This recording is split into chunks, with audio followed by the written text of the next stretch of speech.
Hello everyone, it's the hardcore legend Mick Foley wishing a nice day to everyone there, right there at Tru Heel Heat. Yeah!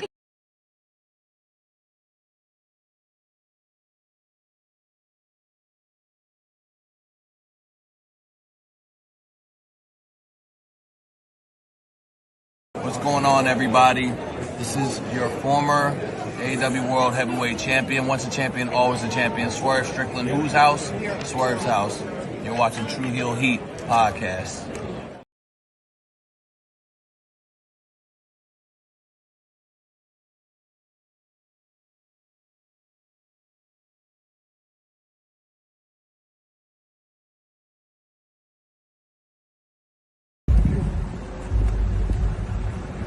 Yo, what up? You know what it is. It's your boy AJ Francis reporting to you live from New York City, the birthplace of hip-hop. And I'm telling you that I'm only tuned in with Tru Heel Heat Wrestling.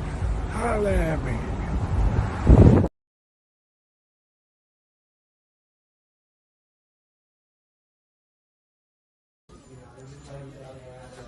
This is the knockout artist, Chris Hero. And if you're looking for some Tru Heel Heat, you better listen to them boys.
It's Saturday morning, and you know what that means. It's time for some Tru Heel Heat, where, yes, I am full because I had to eat a big plate of crow this week, as Andrade has returned to AEW a mere 3 weeks after his WWE release firing, however you want to call it. Andrade is this era's Jeff Jarrett. Jeff Jarrett back in 1996 and 1997 jumped from WWE to WCW, and we're seeing the modern day version of that with Andrade El Idolo. And we're gonna ask the question: was it the right move for AEW to bring Andrade back in, considering everything that went down in his previous stint with the promotion? We'll also talk about everything that went down this week with WWE NXTNA, as the invasion became the showdown, but to a lot of us became kind of a joke as we continue to make the same mistakes from 24 years ago with the Alliance invasion. We're going to discuss all of that, plus much, much more. It's the Tru Heel Heat flagship podcast. Let's hit the intro.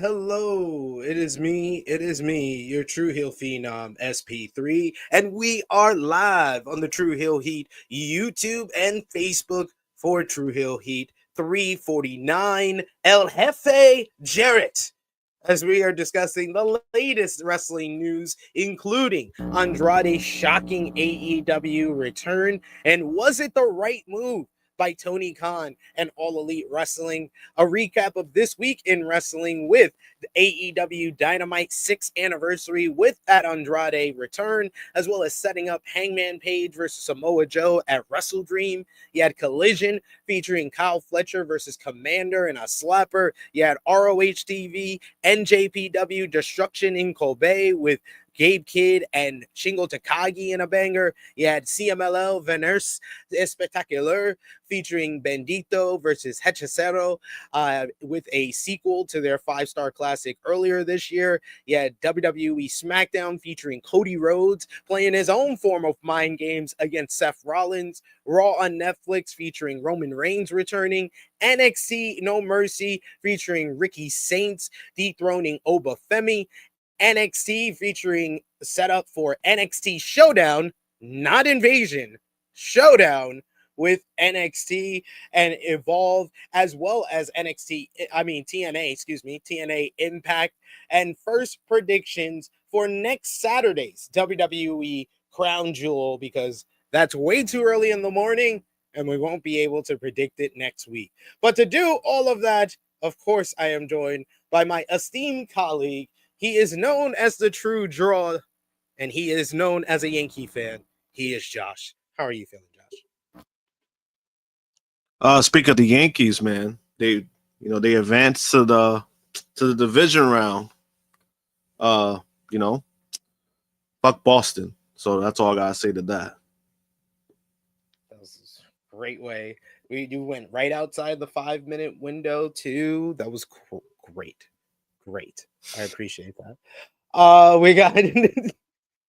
We appreciate y'all for joining us live. Appreciate y'all for watching us on demand. Remember to show your appreciation back the simplest way possible is by dropping a thumbs up on this video. You can also share this video with all your wrestling fans, friends, and family on all your favorite social media platforms. If you're new to the Tru Heel Heat YouTube channel, hit that subscribe button, hit the bell to stay notified for all the great content here. And of course, you can sound off in the comment section. You can sound off in the live chat. We love to interact with all of you with our flagship podcast. So we want to hear your thoughts on the week that was in pro wrestling. But of course, if you're feeling generous, you want to give back to what we do here, you want to make sure your comment is highlighted on screen so we can discuss it and you can hear our takes on what you think.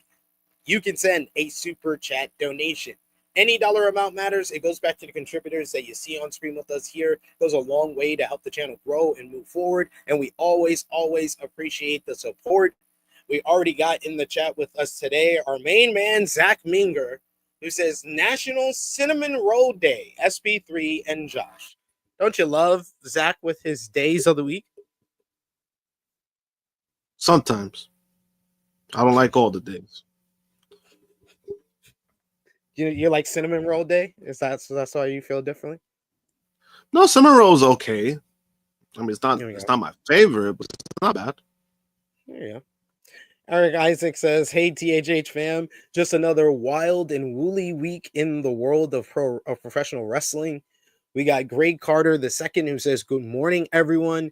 We got Chuck Berries who says, good morning, THH fam. French toast, cheese, eggs, turkey, bacon, and the THH flagship is on the menu. Let's eat." Well, damn, that's a good breakfast. I gotta hand it to you.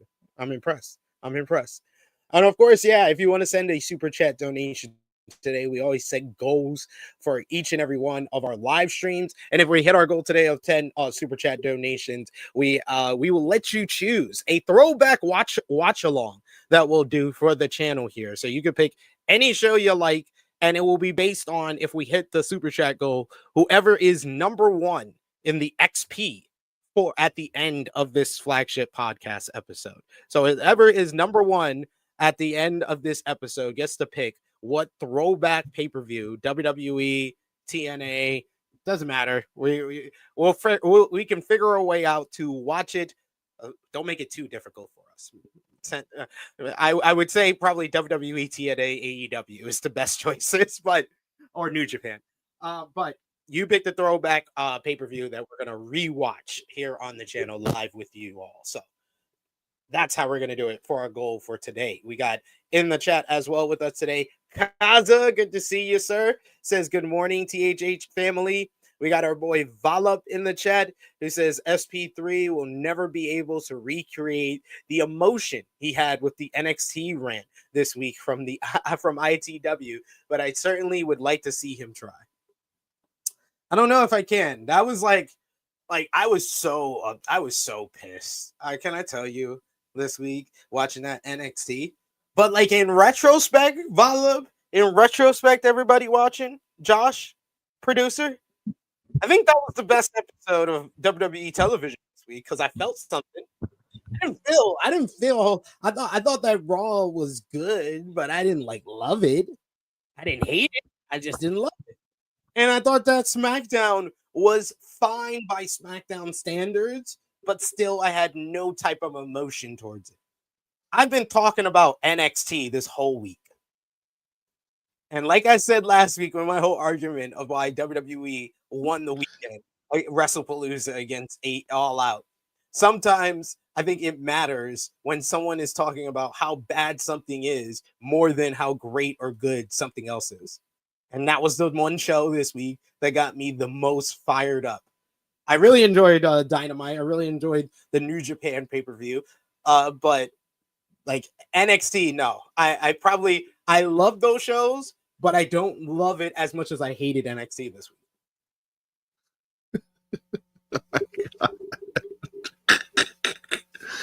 Oh boy, there's so much wrong with that shit. I mean, I can't wait to talk about it. But man, people were really excited for this bullshit. Like people were really excited for that bullshit. Like I saw the writing on the wall, but I didn't know it was gonna be like this, like stupid. Honestly, like I knew it was gonna be stupid. I just didn't think it would be like this stupid. I mean, I just there was so many things wrong with that episode of NXT. Usually when we do like what we missed and we talk about NXT, I usually would like skim over at NXT. But we're gonna actually talk about it today. Oh no, it's good. We got to. It's gone to a point that it's like, you know what? We got to have a serious conversation about this. Like before the headline for this week's episode said, is the WWE, NXT, and TNA invasion working? But I was like, nah, that's a dumb question. It's obviously not. I was like, no, it's better to say WWE NXTNA invasion becomes showdown or a joke. I thought that was clever.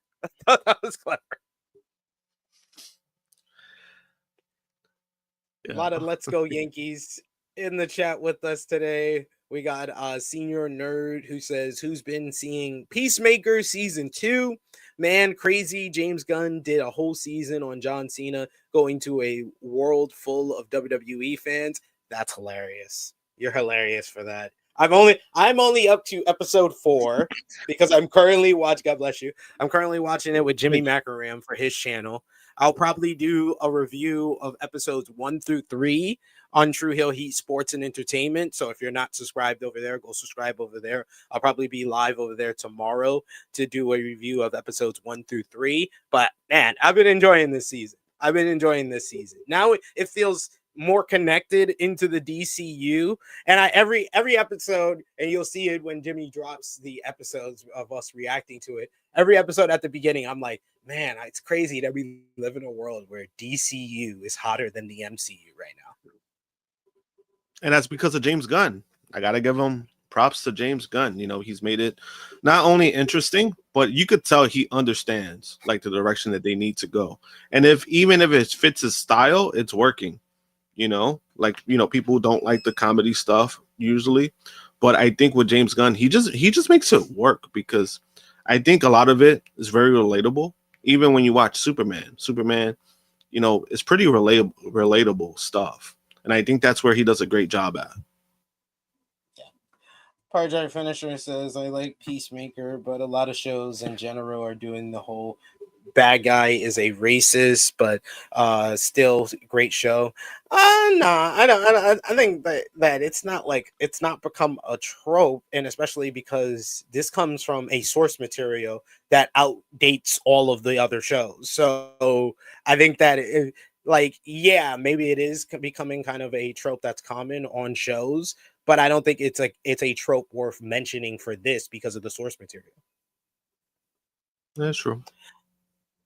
We also got a super chat donation here from Volup. Thank you so much, Volup, for the support. He says, Andrade, man, TK better make that contract airtight. But dude got fired for liking chicken and rice a bit too much, injecting it in his pythons. Oh my god. Oh my god. That's all he was doing. He was just getting his full protein straight to the vein. Oh my god. Is it his fault that's how he likes to consume his protein? Is it really his fault? I don't blame him. I'm just saying. You know. Yeah, that line by that line by Senior Nerd was wild. That was wild, Senior Nerd. I got to give it to you. I'm quite impressed by that. We also got here a Power Driver finisher who's fed up with the NXT talk. He says it has been way too much NXT talk. He says usually TNA pisses me off, but the NXT talk was like circles at this point from everyone in general. I mean, let them talk. Let them talk. Let them talk. I mean, some people are going to say the same thing. Some people are going to go into a whole circle about it. But I mean, if you just state all the facts and what's happened, I think it's plain as day to see what's going on. So I don't think it's a circle conversation. I think it's a conversation worth having, and to basically discuss the pros and the cons for what TNA is getting out of this whole thing, and especially considering what Carlos Silver said in a recent, I guess it was a report, that they're on the 30-yard line of a TV deal. I feel like we're gonna get an update every yard line that they're on. The next update's gonna be they're on the 20-yard line. They're in the red zone. Then the next one after that is they are closing in. It's almost looking like a touchdown. They're on the goal line. It's gonna be like different. We're gonna be going into 2026 with different football analogies.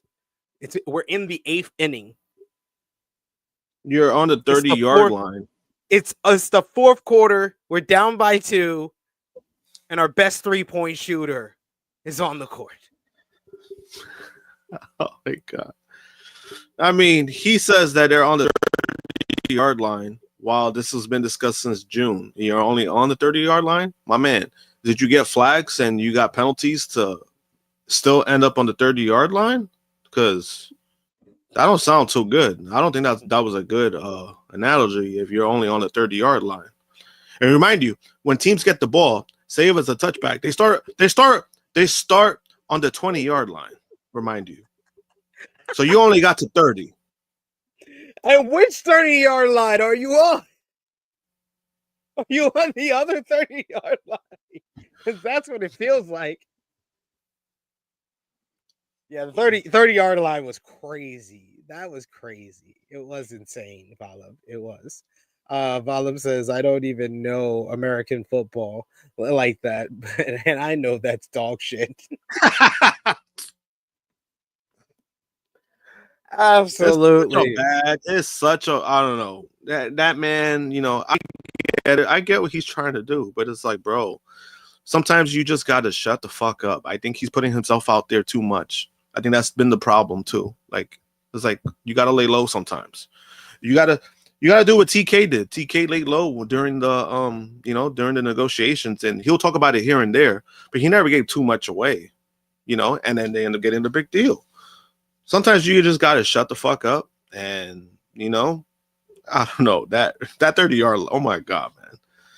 Oh, he either doesn't watch football or or he's probably right. He's probably right. They are the 30-yard line. And usually they would ask TK about the new deal at the press conferences or in an interview. He's soliciting this. There's people that's asking him. There's people in the wrestling media game who are asking him, but he doesn't have to answer them. But he says stuff like this that doesn't make any type of sense. Are you on the 30-yard line? Like, dude, TNA getting a TV deal, a good one? I don't see it happening in 2025. I can see it happening in 2026, but I don't see it happening in the next 2 months. They're only on the 30-yard line at this point. But, of course, we can't do a THH without our third member of the team. She is the princess of all the Tru Heels, Miss Krssi Love. How are you doing? Hey, peeps. Good morning. How y'all doing? What's happening? Feel like y'all got What was that? Yeah. My sons are in trouble. Oh, dear. Oh, welcome, Krssi Love. It's always something in the morning, I swear. It's always something. It's always okay, good to see you. It's my life That was in a great. nutshell. That was a great intro.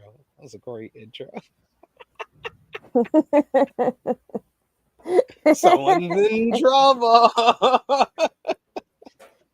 Yep. Oh, dear. Once you hear but yes. that fuck, then you know it's like, yeah, like words right after it that follows behind it. Yeah, somebody's in trouble. Yeah. Yeah. So, Yeah. God bless them. But yes, we are going to get started with what we missed in a bit. But before we do that, we got to shout out those supporting us across social media here on the Tru Heel Heat YouTube channel, as well as our Patreon with our Tru Heel roll call. Our top 3 conversation starters on our Tru Heels group page on Facebook. You got Jermaine Packman, you got Joe Bellini, and you got Stewie John Palmer. Our Patreon backers, you got Vala B, you got, Vala, you got Negro Buck Nick Jackson, you got Professor Chris, Trey, Robert, Steve, Ladarius, John Martin, Dolores, James, Allen, Santo, Justin Ridge, and Chuck Berry. Thank you so much for supporting us over at patreon.com/Tru Heel Heat. $3 a month gets you exclusive content, and that's the best way to support us when we are not live here. And you can always show your support over there as well as here, and become a member by hitting the join button for just $1 a month. But let's get into what we missed. And this week, we're going to start with AEW. We're going to go from last Saturday with AEW Collision right into this past Wednesday with the 6th anniversary. AEW Collision last Saturday. Did they express if he likes some girl? No. They did. If he thinks some girl likes him. Oh. I'm going to mute her for her. Oh, sorry. I thought I was muted. I'm so sorry. My bad. Oops.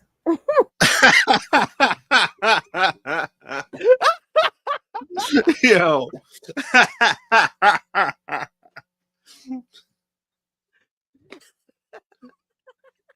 That was her Sid, her psycho Sid Jim Ross moment. Oh, we're live, pal. Yo,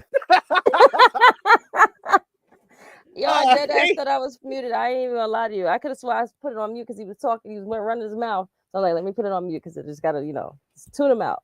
And I thought I pressed it. My bad. Now he got all his business out here on these streets. AEW Collision last Saturday. I'm an open book. It's okay. They did 248,000 viewers. The show featured a surprising start with Hologram getting hacked by El Clone, which set him up for an attack from Kyle Fletcher. Later, it was announced that Hologram was out indefinitely. Fletcher, meanwhile, he went on to defeat Commander in an excellent match to retain the TNT Championship. Then he moves on to Dynamite, where he would not be facing Hologram anymore. He would be facing his conglomeration stablemate instead, Orange Cassidy. Meanwhile, you had Jon Moxley, Claudio Castagnoli, and Daniel Garcia of the Death Riders beat Daddy Magic and Paragon in a great trios opener. Then Wheeler Yuta and Marina Shafir of the Death Riders picked up a win over Rachel Ellering and Rosario Grillo. Post-match, Yuta cut a promo about getting revenge on Chris Statlander for rejecting his offer to join the Death Riders after he helped to train her, quote unquote. The Eddie Kingston and Hook beat Big Bill and Brian Keefe in a tornado tag team matchup. The Acclaims, Max Caster and Anthony Bowens reunited for one night for now to get a win over the Swirl, thanks to Jerry Lynn. Dalton Castle made his in-ring return alongside the Outrunners to pick up a squash win. Jamie Hayter defeated Julia Hart in the main event. Good matchup there. Post-match, though, a Triangle of Madness jumped Hayter until Queen Aminata came out with a belt to make the save. Hayter then led into challenging Triangle of Madness to settle this score once and for all in the first ever Women's Blood and Guts match. We'll have more on that in a bit here. Then moving on to Wednesday, AEW Dynamite 6th anniversary. They did a really bad rating, a record low. The whole Nielsen rating calculation has like changed this week, so there's been a lot of low ratings in regards to all the wrestling on cable television, and Dynamite was the one that got hit the hardest. They did 465,000 viewers, which is one of their record low numbers, below 500,000. The show featured Young Bucks kicking off the show with Nick Jackson taking a trip to the casino where he lost all the money he and Matt made over the last month. This led into them being the Broke Bucks, and also their former elite stablemate Kenny Omega made his return to team with Brodito to pick up a win over the Bucks and Josh Alexander in an awesome trios opener. Post-match, Omega had a moment with the Bucks until Josh Alexander attacked. This led to Jurassic Express coming out to go after Matt and Nick Jackson, but Kenny Omega remembered what Jack Perry did to him the last time they were in the ring together, taking him out with the Elite. So he got in Jack Perry's face to have a shoving match for a bit. Jurassic Express then fought with the Bucks backstage. Omega cut a promo to celebrate the 6th anniversary of Dynamite. However, the lights cut out and then came back on to reveal a masked figure in the ring behind Omega. And the masked figure was revealed themselves to be the returning Andrade, who attacked Kenny, laying him out with the message. Then Andrade shook hands with Don Callis to join the family. So this was all a ploy from Callis all along. Meanwhile, speaking of the Don Callis family, you had Kyle Fletcher beat Orange Cassidy, who replaced the injured Hologram in a great bout to retain the TNT Championship, thanks to outside interference from what appeared to be Hologram to the announcers. Post-match, this Hologram masked individual revealed themselves to be El Clone, who also joined the Don Callis family, because everyone joins the Don Callis family. GOA picked up a win over Swirl. Post-match, though, they got interrupted. Their celebration was the Hurt Syndicate. They challenged the demand to a street fight next week on Title Tuesday in Jacksonville, Florida, which Ricochet accepted on behalf of his group. You had Timeless Tony Storm. She picked up a win over Ty Mello. Post-match, Storm cut a promo to issue a challenge to Chris Statlander for a one-on-one rematch for the AEW Women's World Championship. Later, Statlander accepted the match for AEW Wrestle Dream. And finally, Statlander would go on to team with Darby Allin to pick up a win over Marina Shafir and Wheeler Yuta of the Death Riders in a very fun, wild, and crazy mixed tornado tag team main event. Post-match, Storm came out to confront Statlander, which led to a brawl between the two. Meanwhile, Darby whipped Yuta with his own belt, but then Pac came out. He attacked Darby, choked him with the belt, while Jon Moxley got on the mic to send a message that he will do whatever he needs to make sure that Darby says I quit for the first time in his life at Wrestle Dream. Then finally, you had Hangman Adam Page and the Ops defeated the Death Riders in another great trios matchup on this show. Post-match, Page handed Joe his AEW World Trios title aggressively, which led to the title dropping. Joe took this as disrespect and confronted Hangman before things got heated, with Joe sucker punching Page before security separated the two men. This led to Hangman offering Joe a shot at the AEW World Championship at AEW Wrestle Dream, which Joe accepted with a splendid promo where he warned Page that he's not in cowboy shit, but he's in deep shit now. Krssi Love, what did you think about the 6-year anniversary for AEW Dynamite this past Wednesday? To me, despite the low rating, this was a great show. I thought this was one of the better shows in the last couple of weeks. So it was very surprising when I saw that rating last night. But what did you think about the quality of the show? I thought the show was great. I'm surprised about the rating as well. That really sucks. I hope that because their numbers are going down, that doesn't really affect them. But I thought this was an outstanding anniversary show. Sucks that not everyone saw it. Shame on them. What was the highlight to you for the show? I love that we're bringing back Hangman and Samoa Joe. Put Samoa Joe on TV a lot more. He needs to be like he wants to be a face, but he's definitely a heel like all the time, and it's okay. I'm here for it all. But yeah, we're bringing the Death Riders are still a thing. I thought they weren't going to be like a thing anymore, but we still have them as I guess them in this light is better than the other way. I guess they don't have have no belts. It's perfectly fine. So whatever. You have a more positive spin on it than Jimmy Macaram. He's over it. He's over the Death Riders. Okay. Yeah, he said he could not forget that they were awful for half of their existence. I mean, we can turn those things around. We can make lemon out of lemonade. We can fix certain things. Yeah, it was bad, but it's getting better now. It's not as sour. It's a little bit, it's getting less sour as we go by. So tell Jimmy, don't fret. It's okay. It's gonna get better. We still got mad time not mad time for the rest of the month, but for the year. But we still got 2 more months. There you go. And what did you think about the collision with the woman's blood and guts getting announced? Oh, that's gonna be great for tonight. Listen, I'm loving. That's on November 12th. Oh, we gotta move them off to Saturday, man. The Saturday stuff is just like I think that's killing them as well, man. We gotta get them on like a Thursday, or put them on Tuesdays. Fuck it. Put them against NXT. They'll be all right. You just said they're counter programming you. Why not? You just listen. If y'all like doing it, why can't we put it on a random Tuesday real quick? Just for saying, even though it is baseball like playoffs time. Yeah. That's all right. Not the wisest decision. And then basketball about to start. Damn, I don't know. Yeah. Shit. And hockey. She's like, you know what? Never mind. You can't put it on Thursday. Oh, put it on fucking Fridays then. Put it back on a Friday.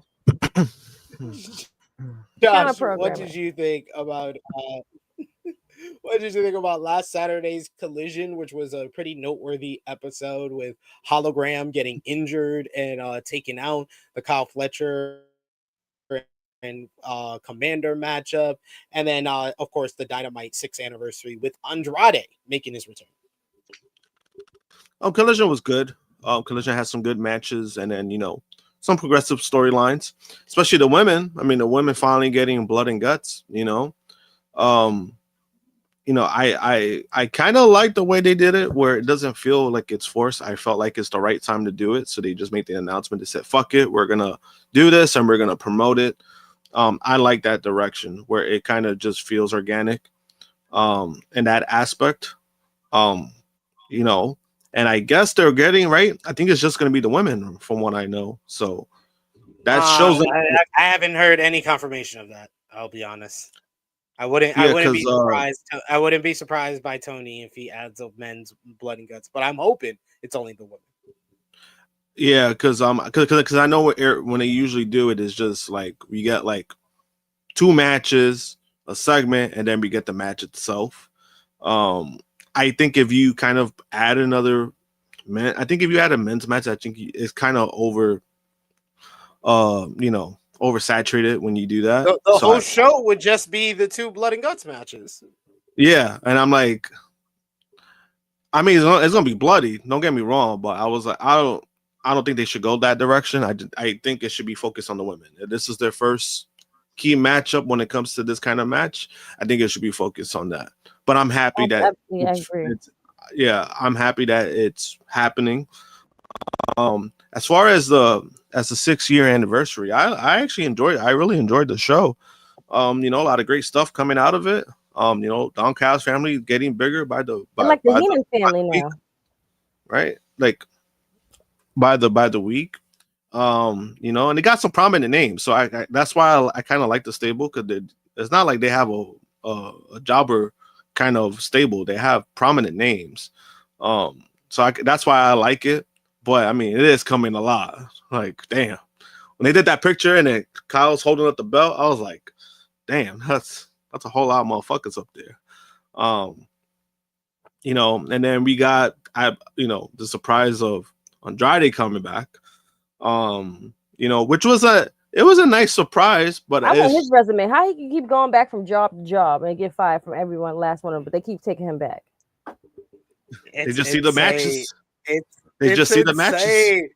But like, it's not like he's been having like match of the year every single year. That's what I'm saying.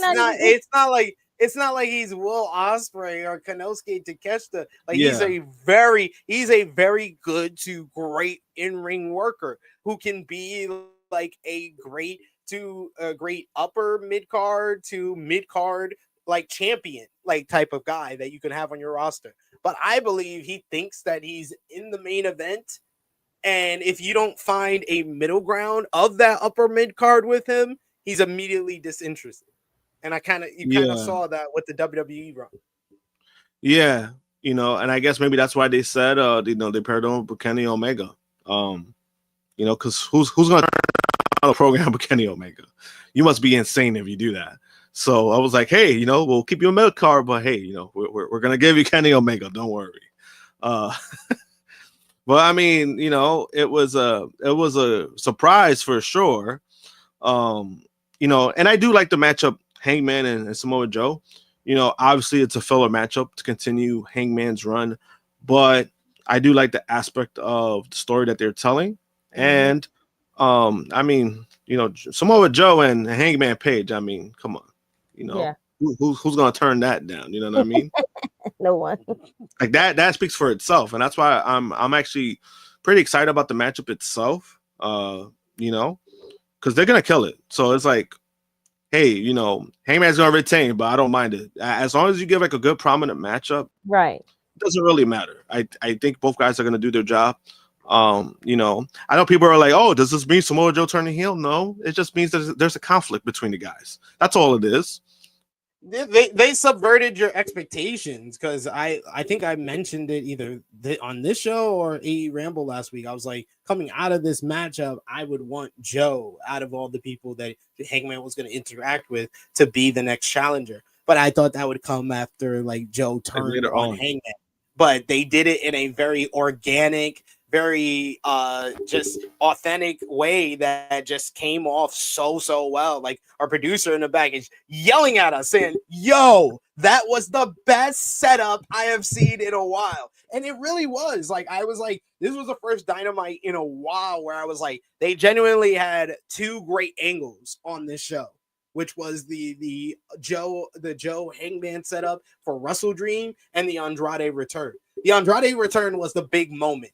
I think that's part of the reason why Tony would bring him back in on the 6th anniversary, is because you need a big moment for that show. Tony wanted a big moment for that show, and what bigger moment would it be than a big return and a surprise return that nobody saw coming? Because it's very rare in AEW and WWE, especially because they're the top 2 promotions in pro wrestling, to genuinely surprise so many wrestling fans.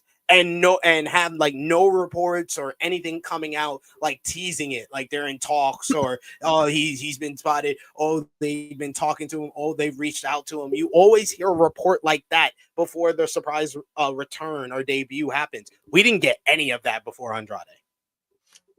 And then now you hear like, oh, they've been talking for 2 weeks. So it was like, that's kind of funny, right? How that works. Like they wanted to keep it under wraps, and they did, the best way possible, honestly. Because it was, I mean, again, regardless of how people might feel about Andrade, and I understand it, it's one of those things where, if you were surprised, that's all they really care about at the moment. Everything that happens after, if it goes downhill, hey, that's on Tony. So we just got to see where it goes this time, in regards to that. But it was a nice moment because I didn't expect it. Honestly, when the person was in the ring, I kind of thought it was like Jericho because of the hair. So I was like, oh, they're doing like kind of like a throw. I guess they're doing Jericho and Kenny Omega again. That's what I thought. But then it was Andrade. I was like, what the fuck? That's why I was like, what the fuck just happened? Yeah, I thought it was Jericho. Yeah, I thought it was Jericho. When I saw the suit, the hair, and the mask, I was like, oh damn, Jericho's back. I literally said that. It's like, fuck, Jericho's back. He needed a moment. Fuck, Jericho's back. And then it was Andrade. I was like, oh shit. Oh, what the hell? I did not expect that. I did not expect that, and not expect him to attack Kenny Omega. Well, we'll talk about what Omega, I guess, was originally supposed to do, or what they were discussing for. Yeah, it was. It was a good swerve. It surprised a lot of people in the business, and a lot of the fans. We got a super chat donation here from our good brother Vala. Thank you so much for the support. He says, comrade Callis out here just seizing the means of production with all these workers. He has an NBA basketball team. That's how many members of the Don Callis family he has. He has near an NFL team. It's ridiculous. I'm about to say he's like a basketball football team. Who's your starting five? And then you put everyone on the bench, and then when they're ready, you just tag them in. All right, so let's make our basketball starting five of the Don Callis family. So of course we got Kazuchika Okada. What position would a Kazuchika Okada play in a basketball court? Looking at the other members of the team, I would say he would be center. He definitely should be center. Then your guard or your shooting guard is definitely Kyle, right? Yeah, Kyle could be a wing. He could be a two guard. It could be a two guard. So then that's who we got. You got Takeshita. Takeshita is like a three. He's like a LeBron James. Yes. He can do it all on the court. He's that type of player. Yes. Then you have Josh Alexander at power forward. He'll do the cleanup work. He'll get some rebounds in the paint. And then Andrade. They finally got a point guard. Oh my God, this worked out perfect. Oh shit, this worked out perfect. They finally got they didn't just go out and sign like a free agent point. They got Rocky Romero as like Derek Fisher coming off the bench. And then they went out and got like Chris Paul in his prime. Got Andrade. Like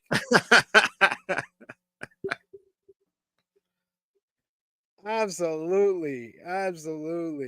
No. You can't put Takeshita at power forward, Bala. You got the power forward. Traditionally, power forward is the cleanup spot. Like that's a spot where you just are gonna get rebounds. Like you've had like the great power forwards who can do it all, like your Tim Duncans, your Kevin Garnett's, your Dirk Nowinski's. But power forward back in like the 80s, like your Kevin McHale's types, they were there for the cleanup. They were there for defense and rebounds. That's Josh Alexander. We don't need Josh Alexander. He can get some points on the board, but he's here to get some rebounds. We need him to get 10 rebounds before he gets 10 points. Look at that. Sure. Look at that lineup. This lineup is beautiful. Big Hero Chris. It is flawless. Like I'm and who's the sixth man? Who's gonna be the sixth man? Hechicero. Hechicero. Yeah, get Hechicero coming off the bench. Hechicero. The hot tag. Yeah. Hechicero's like PJ Tucker. He can play all 5 positions. we can put him in the paint to guard somebody, guard one of these centers, and he'll just be like just confusing them and shit. Imagine Joel Embiid trying to dribble, and Hechicero is just like in front of him trying to psych him out. Yeah, I'm about to say trying to make him. Hechicero, 6-man. We got big man for days. We got Lance Archer, we got Wardlow, we got Brian Cage. But Brian Cage, Wardlow, they on the IR, so that we had space to get more people onto the team. So we got Rocky Romero as the backup point guard. We got who else is on this squad? This squad is so deep. We got Mark Davis is also on IR. He's got so many people. He's got like 3 people on IR. He's ran out of IR spaces. Is there space for to run out of IR? You only get like 4. I think you only get like 3. I think it's 3 spots. I'm pretty sure it's only. Yeah. I said PJ Tucker, but Andre Iguodala is a good comparison too. Yeah, it don't matter. It don't matter, dude. It don't matter, big hero Chris. It could be Family Matters, All in the Family, the Bloodline family, the Anoa'i family, the McMahon family, Don Callis family, and 5. But because El Clone, he's a backup. He's another backup guard. He's a backup player. He be backup 2 guard. To Kyle. Like when they already won in the game, so they all just put out all the other people that's been sitting on the bench. You put him in at that time. Yep. Oh, garbage time, damn. Not dang. Why you gotta say like no? that? He's a backup too. When Kyle wants to take a break, he can't play all 48 minutes. Right. Kyle needs to take a break, and El Clone. Oh, that's good. I'm about to say because I'm about to say that. I'm about to say like, damn, you trying to say he might be on the Knicks? Shit. There you go. There you have it. But speaking of the Don Callis family and their newest addition, Andrade El Idolo's AEW return is apparently a full-time one, as he's reportedly signed with the company. As noted, El Idolo made his return on Wednesday night's show when he attacked Kenny Omega and joined up with the Don Callis family. Fightful Select reports that Andrade has officially signed with AEW and is full-time with them moving forward. El Idolo exited AEW in late 2023, and Tony Khan spoke well of him at the time, despite his reportedly not informing them until near the end of his deal that he would be leaving. He signed with WWE in 2024, but was released in mid-September, reportedly over disciplinary issues. And also following a wellness policy violation.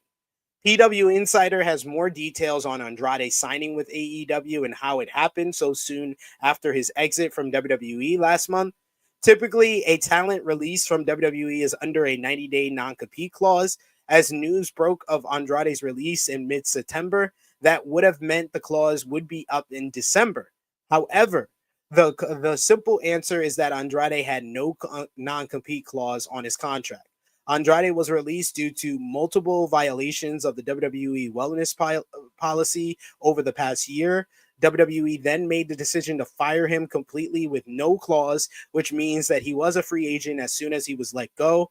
They made the call to let him go instead of paying him another 3 months to keep him from going elsewhere. This would also mean that WWE is no longer announcing when main roster talents violate wellness policy, something that had been planned out in the past few years. Andrade had previously been announced for independent events in Mexico and the United States before signing with AEW. But then during the Thursday's edition of Wrestling Observer Radio, Dave Meltzer critiqued the AEW return of Andrade, along with the company picking up fired WWE talent. Meltzer commented his thoughts that AEW shouldn't have brought back Andrade. He stated that AEW has enough talent. They don't need. He says, I've seen everyone like celebrating, oh my God, this is so great, and all this. Andrade is a very good wrestler. He comes off of a run that wasn't good in WWE, though. He was fired over disciplinary reasons. He had lots of problems in AEW over disciplinary reasons. Guys who get fired by WWE and go to AEW, is there a case of a success of a guy who was actually fired by WWE and went to AEW?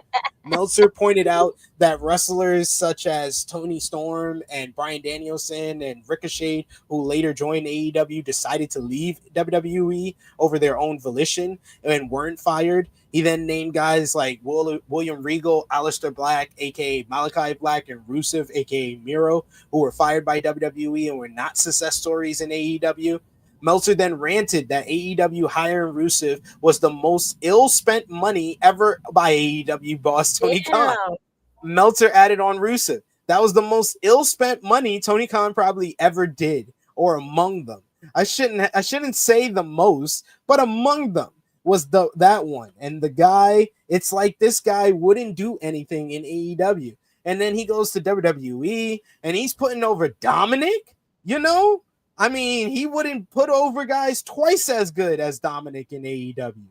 Additionally, Dave Meltzer revealed that he's heard from people who know Andrade that the former WWE superstar views Tony Khan and AEW as quote-unquote secondary to WWE, noting that AEW is asking for trouble by bringing back Andrade. Meltzer continued on, Andrade, as people who know Andrade who have told me, he's always think of Tony Khan as secondary to WWE no matter what, and we're asking for trouble by bringing him back. Meltzer also stated that go ahead. He also stated one of AEW's biggest problems is utilizing former WWE talents who weren't sufficiently pushed in WWE. Another report has some additional details on Andrade El Idol's new AEW deal and how it came about. Fightful Select reports that his new contract with AEW was finalized in the last week. The report goes on to note that some of the creative was planned out before the deal was finalized. Andrade joined with the Don Callis family on Dynamite and attacked Kenny Omega. The Wrestling Observer newsletter reported on Friday that AEW made the decision not to put Kenny Omega in the kind of physical match that he would be expected to have with Kyle Fletcher, as he's not 100%, although Fightful noted that from what they've heard, Omega's physical situation will never be 100% again, and he'll probably be wrestling through pain and issues at this point. The Wrestling Observer newsletter notes that one of the reasons Andrade was signed by AEW was to give them another star for the Mexican market, where Andrade is very popular. They are hoping to build AEW in Mexico, as well as on Fox Sports Mexico. The company recently appeared in Mexico City for the joint show with their partner, CMLL. And we got to take a look at this Andrade timeline. Since 2001, this is the Andrade story. He leaves WWE on March 21st, 2021. Loving this. 3 months. Yeah, this the pie chart for me is great. 3 months later, he debuts in All Elite Wrestling, June 4th, 2021. He spends 2.5 years with AEW, and he leaves in December 30th of 2023. He returns to WWE on January 27th, 2024, merely a month after the end of his AEW run. And his WWE run lasts merely 18 months, where he leaves under very controversial issues and a dark cloud over it, only for him to return to AEW 3 weeks later on the 6th anniversary of Dynamite. Andrade El Idolo is this generation's Jeff Jarrett. That is why the title of this episode is El Jefe Jarrett, because Jeff Jarrett did this in the Attitude Era. Jeff Jarrett, he was in WWE for a couple of years. He leaves WWE in the beginning of 1996. By the end of 1996, he leaves WCW to go back to WWE. he leaves. He goes back. He leaves WWE to go back to WCW, only to go back to WWE, and then he leaves WWE to go back to WCW. So like that is there was 4 moves I think between those moves for Jeff Jarrett. There's 4 moves here for Andrade. What did you think about Andrade returning on this show on Wednesday, Miss Krssi Love? And what do you think about all the controversy surrounding him with how he left WWE? And of course, the question that we got in the headline, was it the right move by AEW to bring him back? I don't know if it was a right move for them to bring him back, but you know, kudos to him for like you get fired, you could just go back to your old job. Like that's lots of balls, you know what I'm saying? Just like I keep getting fired, let me just go back to my old job. They'll take me back. You gotta treat them like kids. Don't take them back next time. Because it's him, not them. But now you like, should I point my fingers at the companies? Because y'all keep taking them back. So what are we doing? I mean, I guess he's so talented. They feel like they have to sign him. But I don't think on TV, like you're gonna have to like, you know, make sure that he's on TV because you just made this big old return. So you better like don't show him just for like a month and a half and then like he disappears and he's at a catering now.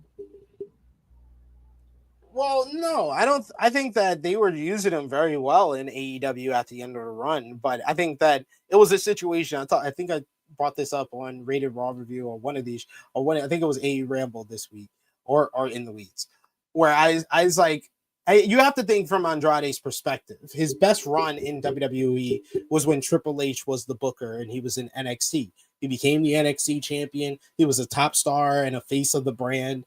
That is where he really like got over with the fans with him and Zelina Vega.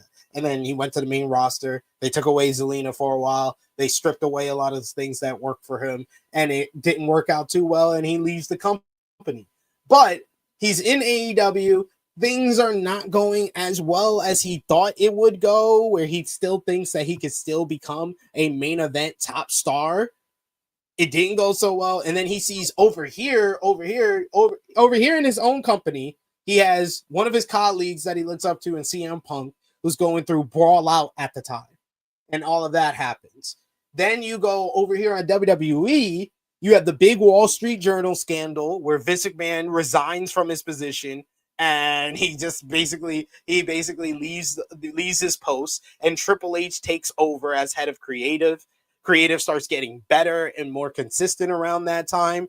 And Andrade's looking over here at his ex and he's like, oh man, she got a new hairstyle. Oh, she looking good. She looking good over here. She got a whole new look to her now. Yeah, she got a whole new look to her now. Yeah.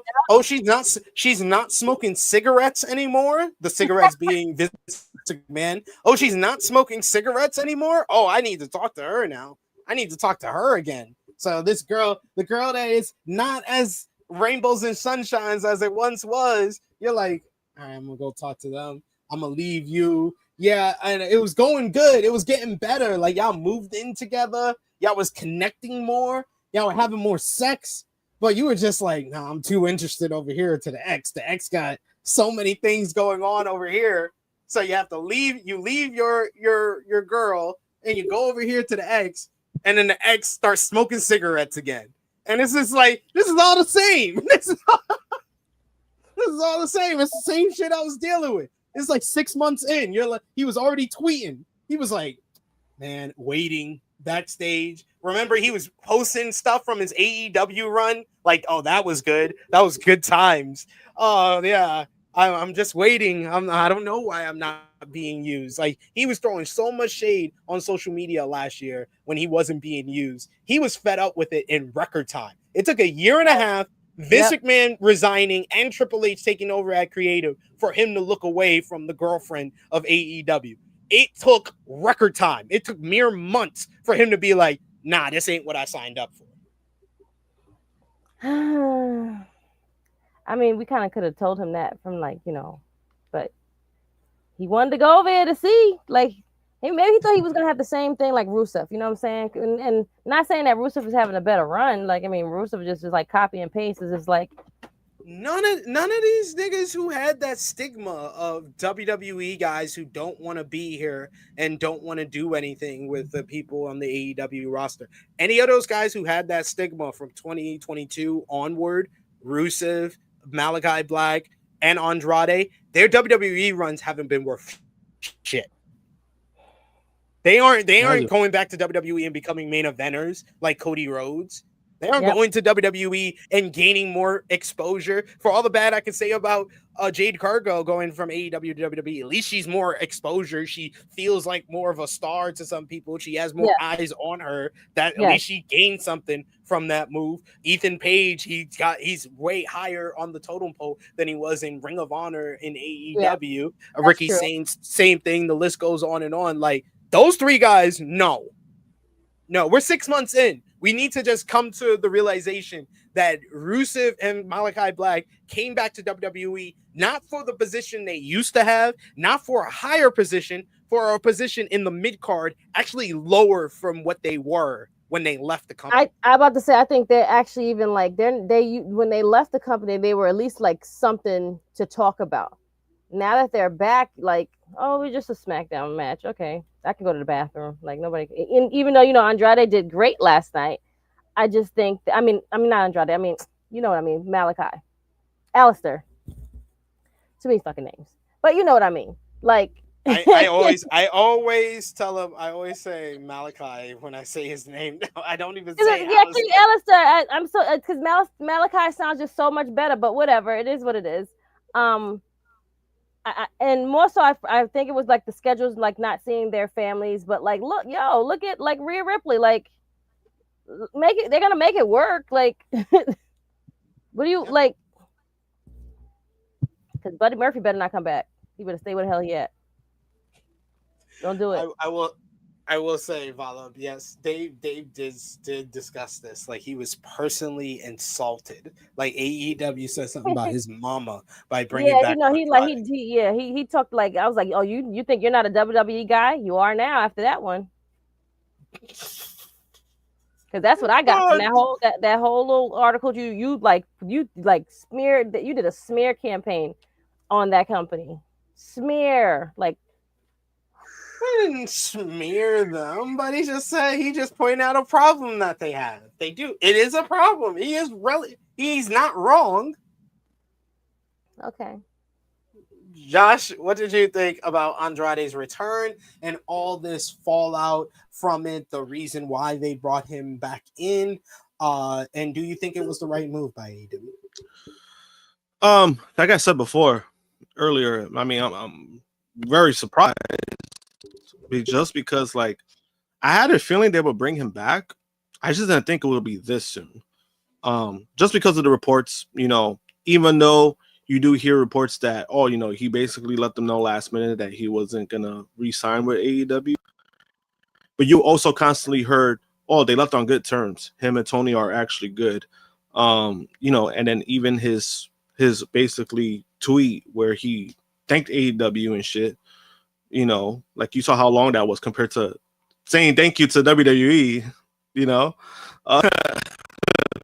but obviously there's a lot behind the scenes that we're just not gonna know, right? Whatever they have, whatever kind of relationship they have, and Tony made that decision to take the risk and re-sign them, and one of the things that I said last week is that I hope there's like, within the deal, I hope there's like some kind of like incentive when it comes to the deal, meaning that there's a certain amount of work that you have to put in to get your pay. In sports they do that, in baseball they do that a lot, where there's guys who get like 1 year deals, and it's like, oh, he signed a $5 million deal. Now if he reaches these incentives, he's gonna get $10 million, meaning like if they're like a hitter, 300 plate appearances, 350 plate appearances each time goes up. So I'm hoping that maybe something like that is attached. I kind of doubt it because it's not like that in wrestling. But I just hope there's some kind of like clause or some shit that he can't do what he did the first time. You know what I mean? But I think this move was made because of their relationship with CMLL. I do believe that plays a part of it. You know, when it comes to like not only the partnership, but you know, Andrade does have a big Mexican fan base. Like people still love him in Mexico. So I think that plays. I think that does play a part of that. That's just me speaking out of being like a corporate man, saying like, hey, you know, we got a hot luchador over here. Let's use him. And but I don't know if it's the right move. Technically, I don't think it is, just because of Andrade's history. His history of leaving, coming back, and then leaving again from WWE. The way that he left I think this time he left WWE was even worse than the first time. So Yeah, I mean, yes, for sure, it's a whole fact. So it's like, I mean, again, like to take him back on these kind of terms of, oh, we heard this and he violated this and violated that. And, they outright fired him, meaning they didn't want to pay him. Meaning like, all right, you can do whatever you want. We're not going to pay you for 90 days, which I kind of figured that was going to happen. So I think that's why on technical terms, I don't think it's a move that should have been done.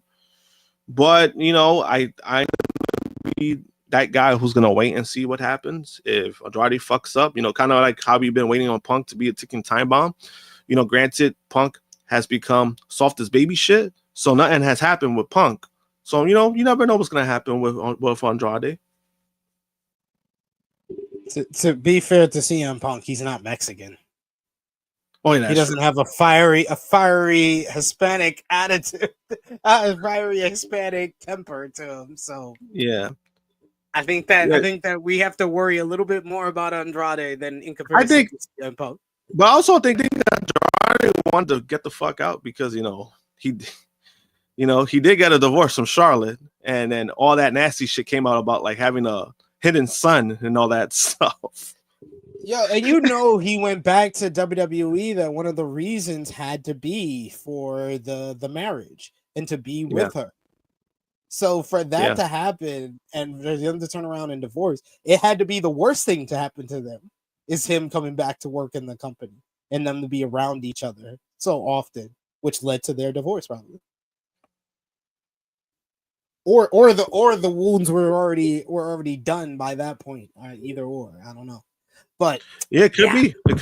It could be, man. Like because again, there's a lot of shit that we just won't know, and we'll never know until somebody like a fucking fly on the wall who was actually there in person to actually say, "Hey, this is what happened," or somebody recorded something. We just never know shit when it comes to people's personal lives or how people are behind the scenes.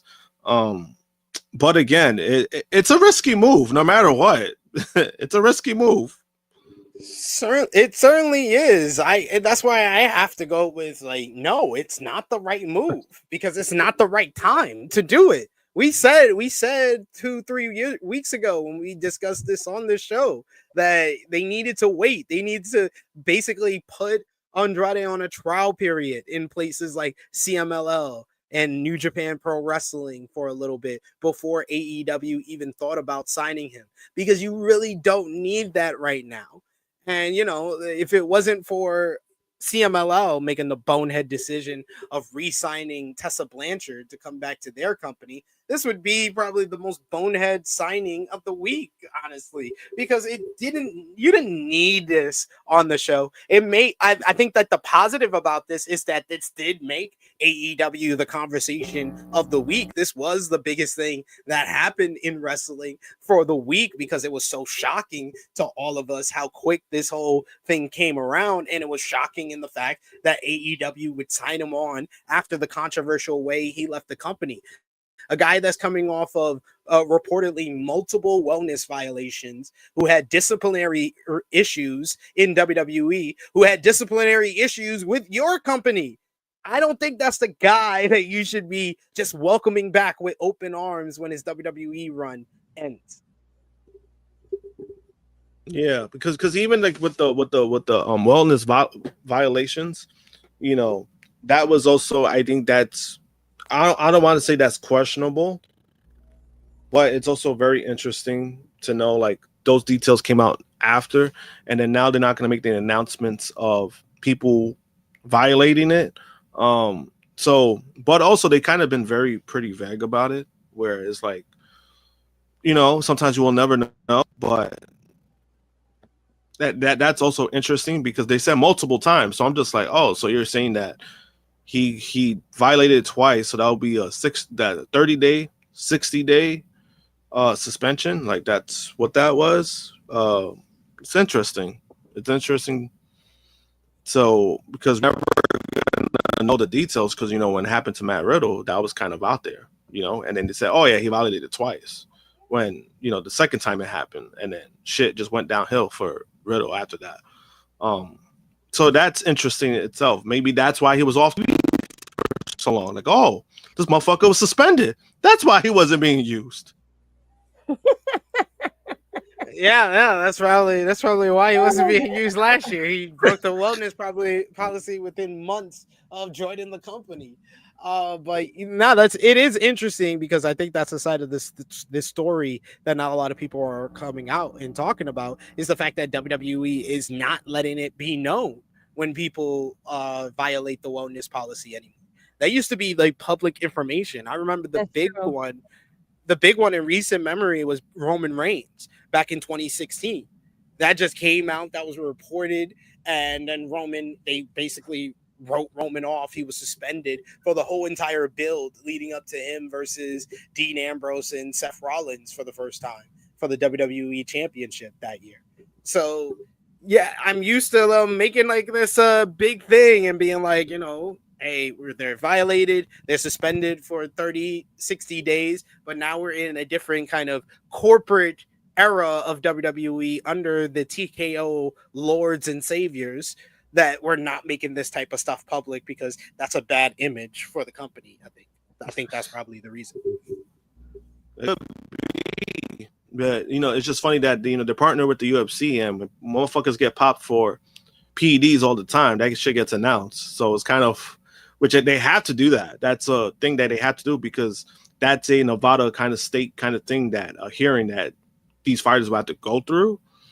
So I think that because their policy is within the company, I think that's why they luck out when it comes to stuff being hidden, because they don't need to post this. They don't need to appeal it. They don't need to do this. If they fail it, and they get suspended. We got Old Nutty. He says, I don't see the problem with him coming back. If he causes any problems, cut him. Don't lose anything. Get great matches in the meantime. And he knows nobody else will pay him big league money. I agree with you and disagree with you. Yeah, exactly. Like half and half down the middle. It definitely. I agree. I disagree with the first part. I agree with like the I think you're just doing like this. I don't see the problem. I don't see the problem. That's what you're doing if you don't see the problem. Like there is a problem. If you're saying if he causes any problems, if that's your next line after I don't see the problem, you're literally pointing out the problem. He can cause problems. That's the whole thing. That's why it's a problem. If he causes any problem, it's a problem. It's a problem, and it's bad. It's bad PR for AEW to have any of this in a year when they're winning the PR battle. That's one of the few battles that they're winning. They're losing in the TV rating. They're losing in ticket sales. They're losing in every business metric. But fan perception, PR, they're killing WWE right now. This is why that is the problem. So how do we fix this? Like, how do we get better, like, PR for them? Like, what, like, because fans watch it, people will watch it, like fans are like engaged, like, but how do we get the ratings to be like, who do he need to fire or hire to make that better? You need a star. They don't. That's the problem with AEW right now. That's one of the key things that WWE is beating them on when it comes to their roster and star power. Like the WWE has those mainstream crossover stars. They got John Cena this year. They got The Rock, who shows up from time to time. They got Roman Reigns, who's crossed over into that upper echelon. When it comes to just your hardcore wrestling fans, they consider Cody Rhodes to be a star. They consider Seth Rollins to be a star. They considered CM Punk to be a star. Another mainstream star that just came back, Brock Lesnar. Like the star power in WWE is ridiculous, and it's something that AEW can't match up with. Like when it comes to mainstream crossover stars, the only person AEW has is Chris Jericho. Sadly, that's it. There's no other crossover star who's crossed over into the mainstream in AEW, and I think that is their main issue when it comes to the TV ratings, the ticket sales, the business metrics. When you don't have that one identifiable star who can cross over, who has that charisma on that other level, who leaves fans with these different moments and memories like that just transcend the business, you're gonna be where you're gonna be. They're gonna be in this 500 to 600, and then when you have these bad weeks, less than 500 in the TV ratings, and then the ticket sales. They've made the adjustments with the ticket sales. They're doing the smaller buildings for the TV shows. They're running big arenas and stadiums for the pay-per-views. That's the wise decision, and that was them basically making the adjustment in that regards. But the other business metrics is just time, patience, and consistency. If they're consistent with the good product that they brought out this year, and they can develop stars that are identifiable as stars to at least the hardcore wrestling fans, because they do have that. Jon Moxley, Adam Copeland, Will Ospreay, Kenny Omega, Swerve Strickland, Hangman Adam Page. They're identifiable to hardcore wrestling fans as major stars. But we have to get one of these guys to transcend into the mainstream. Maybe that's Swerve. Maybe that's Ospreay. We don't know. But they have to figure out a way to do that. Right. And I don't think Andrade is one of them. I'm sorry. He's definitely not. No, he's definitely not. You know, let's just call a spade a spade. He's definitely not one. But you know, what do we know? What do we know? We're just talking. We're just wrestling fans talking about wrestling. We got a super chat donation here from Chuck Berries. He says, first, he got one who says, do you guys think that Andrade will split time between CMLL and or NJPW, or just 100% of his time in AEW? I think that he will make appearances in CMLL. I think there is like a 10 to 15% opportunity that he does a G1 maybe next year. I think there's possibly a shot that maybe that's something that if Tony doesn't have like an active ongoing storyline with him in AEW to keep him busy, to keep him intrigued and engaged, you send him over to Japan, you let him get some of that feel for a while, do a G1, and then come back and give him a big push. I can see something like that, but CMLL is the safe bet. He's definitely going to do some appearances in CMLL through his AEW deal. Yeah, I'd be good. I mean, you know, like which I think that's that's part of the reason why they signed him. You know, and you know, I know the aspect of you know, when WWE acquired AAA, that's what they were trying to do, but you could see he wasn't like that thrilled about that. Like even that, like his about that, he wasn't thrilled about it at all. Yeah. He didn't want to do anything with AAA. He was like, "Nah, I'm a CMLL guy, bro." And Chuck Berry says, "I feel that a championship match between Storm and Statlander will be great, but I'm just wondering how the build-up to the match will go. Can both characters mesh to make a pretty good storyline going to Russell Dream?" That's hilarious. Russell Dream. Not Russell Dream, Russell Dream. To answer your question, Chuck Berries, I think we're going to see how their characters mesh and how they work together in tonight's face-to-face promo. I think there's a way to make it work with two baby faces and make it interesting because of how Timeless Tony Storm's character works. I think that it can work to do a babyface versus babyface matchup, and it's something that she hasn't done a lot. So I think they can. I definitely have no doubt that the match will be great at Wrestle Dream. But yeah, I'm interested, like you, to see how the buildup goes. Right. What did you think about this match being made on Dynamite? And what do you think about Chuck Berry's question here, Krssi? Let me read it. I feel like the championship between Storm and Statlander is going to great, but I wonder how they'll do.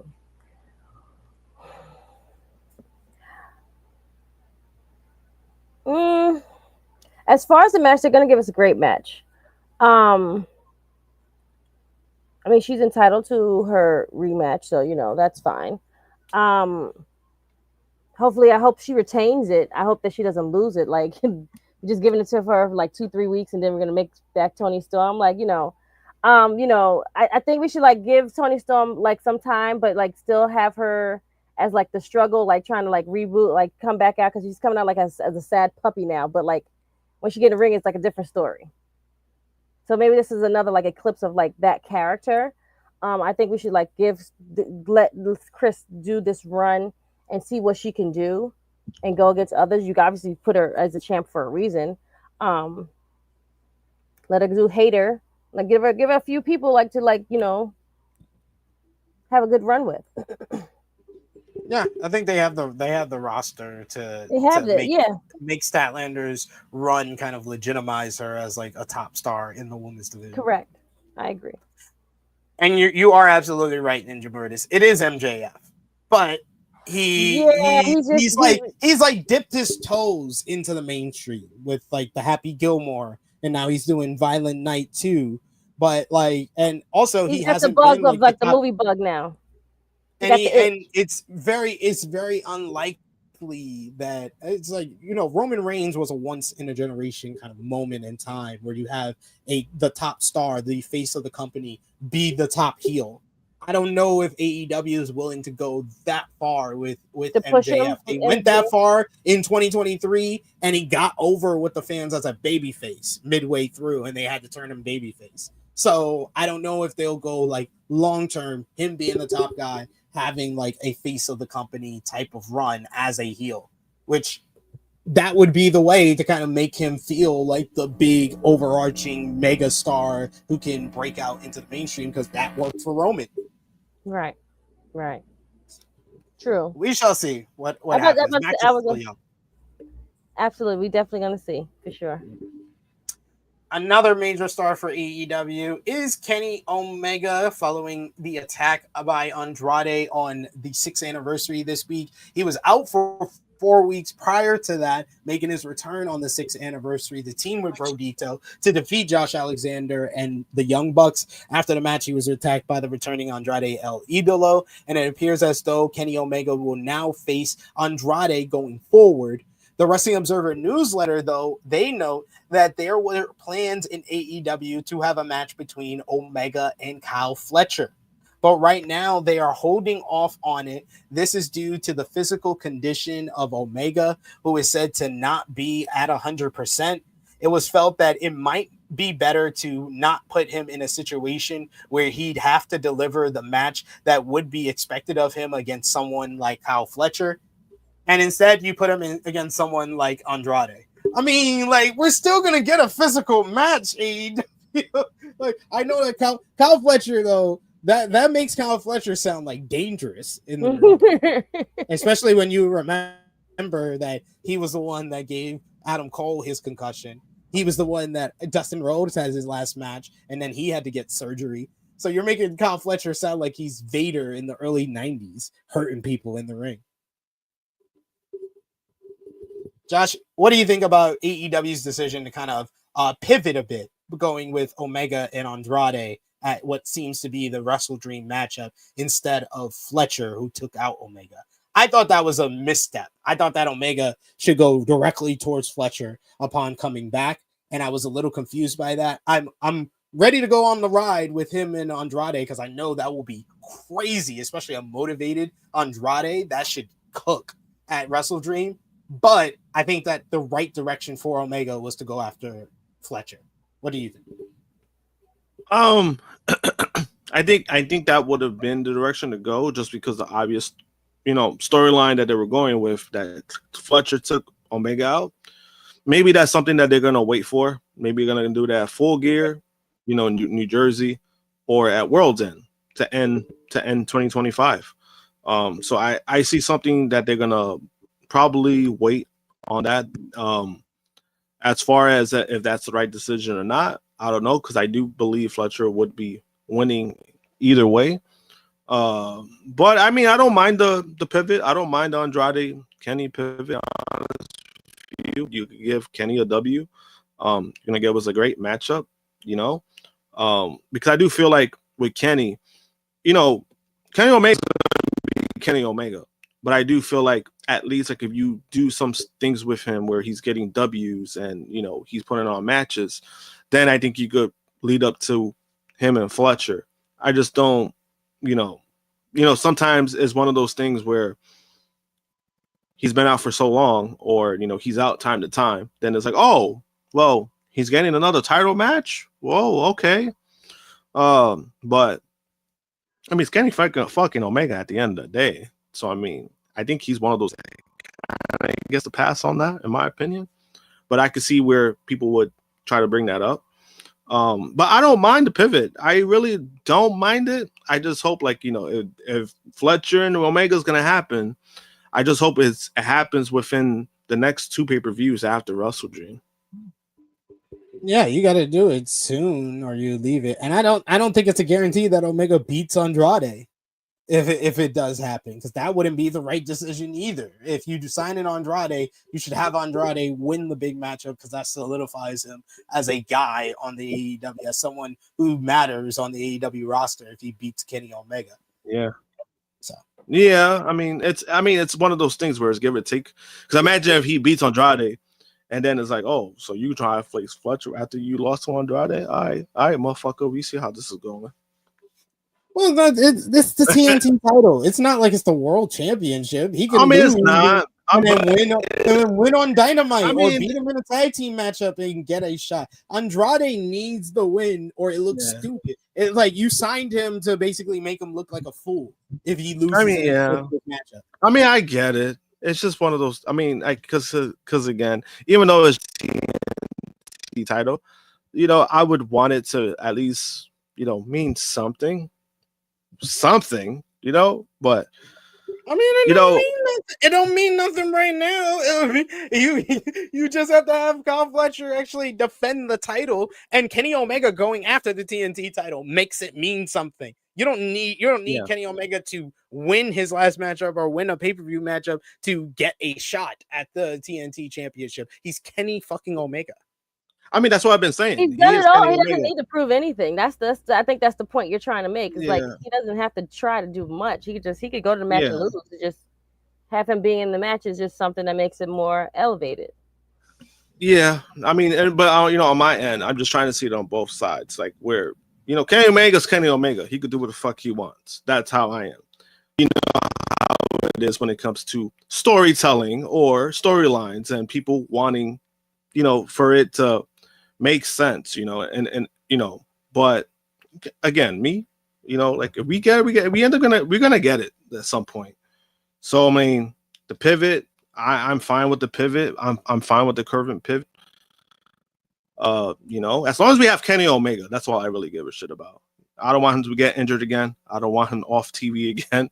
As long as we get to have him for a while, I'll be happy with that.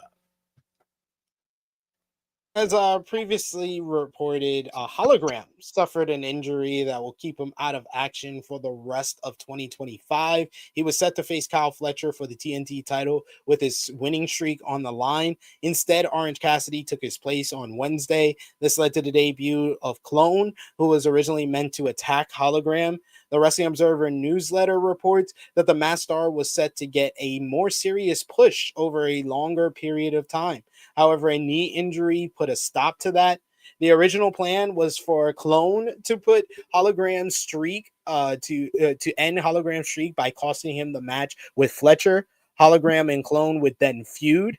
In the past, Hologram has stated that Clone was his favorite career opponent, formerly known as Ariz. So we shall see what's next for Hologram. Wishing him the best of luck as he recovers from that knee injury.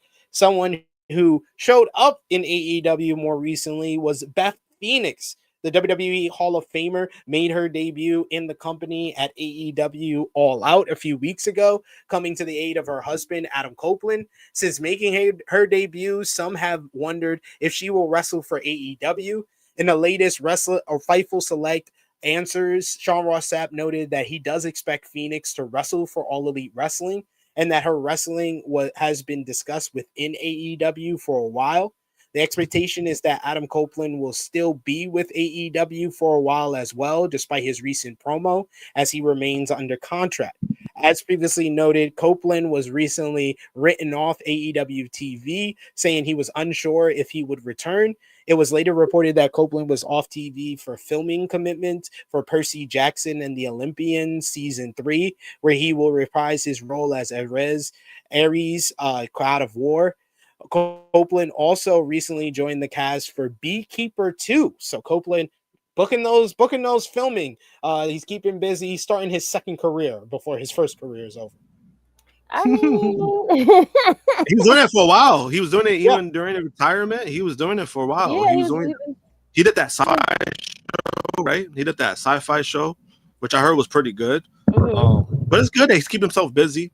The fact that people thought he was going to WWE because of that promo, I'm like, y'all fucking ridiculous. Like, come on. Like, he's trying a multi-year deal, people. Like, he was not going nowhere. People don't understand they're not worried about people's writing, signing deals. They just know that they have to work at that company. So but still, honestly, but even seeing Beth, I mean, honestly, a few weeks out of all out, it still feels kind of wild. Like seeing Beth in another company, like I thought that would never happen, and just seeing her like. But her look and everything, just see her in a different TV. I'm like, oh shit, like Beth Phoenix, what the fuck? Like, it still feels weird. We shall see if she does. It does in fact wrestle in an AEW ring. Someone else that we gotta say, we'll just have to see is Dr. Britt Baker, DMD. We talked about it last week with Dynamite taking place in Pittsburgh, Pennsylvania. Many people thought that last week show would end in some type of way to have Britt Baker come out. Instead, we got the whole angle with Chris Statlander and the Death Riders instead. More on that in a bit. In the latest Fightful Select Answers Q&A, Sean Ross Sapp talked about Britt Baker and stated that she remains under contract to AEW and in fact could have her deal extended due to how much time she has missed from injuries. Sapp noted that he does expect to see Baker in AEW again, adding that she has at least a year left on her contract and that AEW could actually add time to it due to the time that she has missed due to injuries, and it would take her deal into 2027. For her part, Baker is ready and willing to return once AEW decides they want to use her. So we'll have more updates on Dr. Britt Baker, DMD.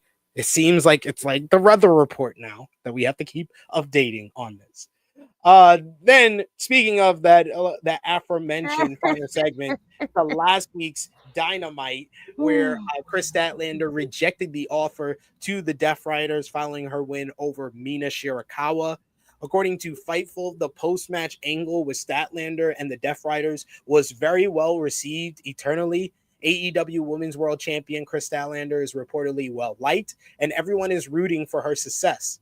The post-match angle involving Statlander has reportedly been in the works for a while, and Fightful notes that it's been implied that it will be the catalyst for a top push for Statlander as the champion. The angle continued this week on Dynamite, with Statlander teaming with Darby Allin in a tornado tag match. Against the Death Riders, Wheeler Yuta and Marina Shafir. Statlander and Allin won the match. Tony Storm and Chris Statlander will face each other in a match for the AEW Women's World Championship later this month at AEW Wrestle Dream. The event takes place Saturday, October 18th in St. Louis, Missouri, and it will be broadcast live on pay-per-view. So I'm hoping this is not just a report and we can actually see the fruits of the labor kind of over time, but 2 weeks in, they've done a good job so far with Chris Statlander. But it doesn't feel like they're jumping in the pool. It feels like they're testing if the pool is cold, if the water is cold or not with Chris Statlander as the main event. Because they could have ended last week with her flipping off the Death Riders, and that was the right way to close off last week's show. But they had to do Darby and the Jon Moxley nonsense. And if you wanted to put eyes on the feud and the matchup coming up at Wrestle Dream between Timeless Tony Storm and Chris Statlander, we should have ended this week's show with them brawling, or at least brawling into the back after you separated them on the stage or something. Instead, no, we have to put the focus on Jon Moxley and Darby Allin because the women are not that important. I need him to jump into the water. Yeah. Push this little scrawny nigga in the water. Tony Khan, just commit to Chris Statlander as a top star. No, don't be afraid. Like, it's gonna be all right. It's gonna be okay. It's gonna be fine. Another way that they can put more eyes on Chris Statlander, or at least the women's division in totality, is the aforementioned Women's Blood and Guts. AEW has announced the details for the upcoming return of Blood and Guts. The special event of Dynamite featuring the Blood and Guts match will take place Wednesday, November 12th at the First Horizon Coliseum in Greensboro, North Carolina. The tickets go on sale to the general public on Friday, October 3rd. Early access premium seating for the event will kick off on October 1st. So that was earlier this week, along with the tickets going to the general public. And fans can sign up to get those on Ticketmaster and official AEW website. And then finally, another big event coming up is AEW Full Gear. AEW has posted a video in which Big Boom AJ and Big Justice are confronted by Rocky Romero and Trent Beretta. In the video, AJ and Justice challenged the pair, who said they refused to fight a child. Now AJ has to find a new partner to face the RPG Vice. This is the only match so far announced for Full Gear, and this is similar to last year's Full Gear, where Big Boom AJ was the first match announced when he defeated QT Marshall on the 0 hour. So it's safe to assume this will also be on 0 hour. Yeah. I mean, would it be anywhere else? No. This is like the longest bit with a celebrity that I've seen since like Pete Rhodes. It's not even that big of a celebrity. I'm being generous by calling it celebrity. Women's Blood and Guts. Who do you think is going to be in it? We know Jamie Hayter probably is going to have Queen Aminata on her team. We got Triangle of Madness on the other team. Josh, who would you put on the Triangle of Madness team? Who would you put on Team Hayter? Megan Bain. I know she'll fuck some shit up with somebody there. Just take her to have her throw somebody through the cage. And then I don't know who's the current, or matter of fact, scrap that. Athena and her minion. Okay, so what about Team Hayter? Team Hayter, I guess you could put Timeless Tony. She loves that crazy shit, and maybe Sheeta, because there are some rumors that I did hear. Sheeta. Well, it's not a rumor. Sheeta posted on her social media that she was. I'll be back soon. I'll be back. That's what I'm saying. Like, you could put her. I think that'll even out like the baby faces. I would think Team Triangle of Madness. I would do on that team Triangle of Madness, Megan Bain and Marina Shafir versus Team Hayter, which is Hayter, Aminata, Willow, Statlander, and Storm. Nice. I actually like that. That's like the super babyface team. Super, but they got to make sure that those babyface wins because they keep making them lose. Yeah. The babyfaces should win in the end of this whole Blood and Guts thing. That's why I said just put all the top babyfaces on that side. And you settle in the score. You're not only settling the score between Hayter and Aminata versus Triangle of Madness, you're also settling the score between Willow and Marina, between Marina and Statlander, between Megan Bain and those girls. So, yeah, that checks all the boxes. They want to throw in a 6 on each side, put Penelope Ford, and then put Harley Cameron for the babyfaces. Real reason I'm saying that is because Harley Cameron should probably be in this match. She should be in it because she's always there with Chris Statlander. Even though she be having the Monet puppet with her, though. Chris Statlander! We got to finish off Ring of the Converse, as we call it. ROH TV on Honor Club on Thursday. The show featured AR Fox picking up a win over Johnny TV. Yet Skyflight beat MXM Collection and Taya Valkyrie in trios action. Deonna Purrazzo, Serena Deeb, and Yuka Sakazaki all picked up wins ahead of the Women's Pure Rules Championship tournament, while Sarray made her Ring of Honor debut, the IWGP Women's Champion, teaming with Alex Windsor to pick up a win over Billy Starks and Diamante in a solid match. Later on, Windsor made the challenge to Sarray for the IWGP Women's Championship. That goes down on next week's ROH TV. And to keep with the AEW verse in regards to their partner promotions, we're going over to Japan, as last Sunday you had NJPW Destruction in Kobe. The show featured Zack Sabre Jr. defeating Ren Narita in a very good main event to retain the IWGP World Heavyweight Championship. He now moves on to verse Konosuke Takeshita a week from this Monday at King of Pro Wrestling. The Knockout Brothers, Yuto Ice and Asuka, beat Tomohiro Ishii and Taichi to become the new IWGP Tag Team Champions in what was a straight-up banger. Post-match, Shota Umino and Yuya Uemura issued a challenge for the first shot at the new champions. Hiromu Takahashi picked up a win over Taiji Ishimori in another very good match on the show to retain the GHC Junior Heavyweight Championship. Post-match, Ita from Noah attacked Hiromu ahead of their Junior Heavyweight title match. Bolton Oleg beat Don Fale to retain the Never Openweight Championship. Post-match, Evil attacked Oleg to set up the next title defense. Hiroshi Tanahashi picked up a win over Great Okan in the latest stop on his retirement tour. Post-match, you had Noah's Kaito Kiyomiya made a surprise appearance to invite Tanahashi to Noah Wrestle Odyssey on October 11th to team with him, which he accepted. Yota Tsuji defeated David Finlay in a terrific encounter. Post-match, Tsuji attempted to shake hands with Finlay, who refused to accept. Then you had Finlay's Bullet Club War Dog stablemate, Gabe Kidd, defeated Shingo Takagi in a tremendous bout to retain the IWGP Global Heavyweight Championship. Post-match, Yota Tsuji came back out to challenge Kidd to a Dominion rematch for the global title at King of Pro Wrestling a week from this Monday, which Gabe Kidd accepted. So another big match for King of Pro Wrestling. We'll have our predictions for that show next Sunday, which is our flagship podcast for next weekend. We're going on Sunday because Crown Jewel is way early in the morning, folks. So we're not going to compete with that, unfortunately. So we'll be on next Sunday. Next Sunday, you can join us here. But Josh, were you able to watch anything from the New Japan show? No, unfortunately, just been busy.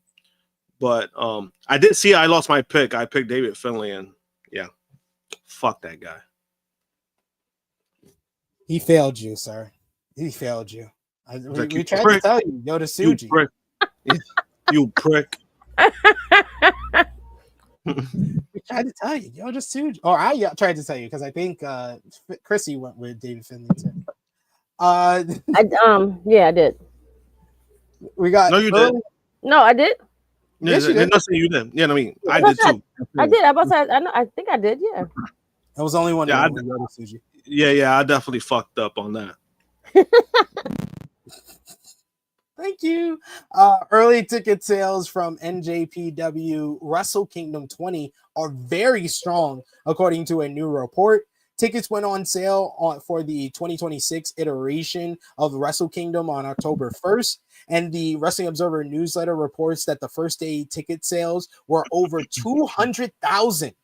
The report notes that this is the largest first day ticket sales for NJPW show at the Tokyo Dome since the 1990s, a much more popular time for wrestling in Japan.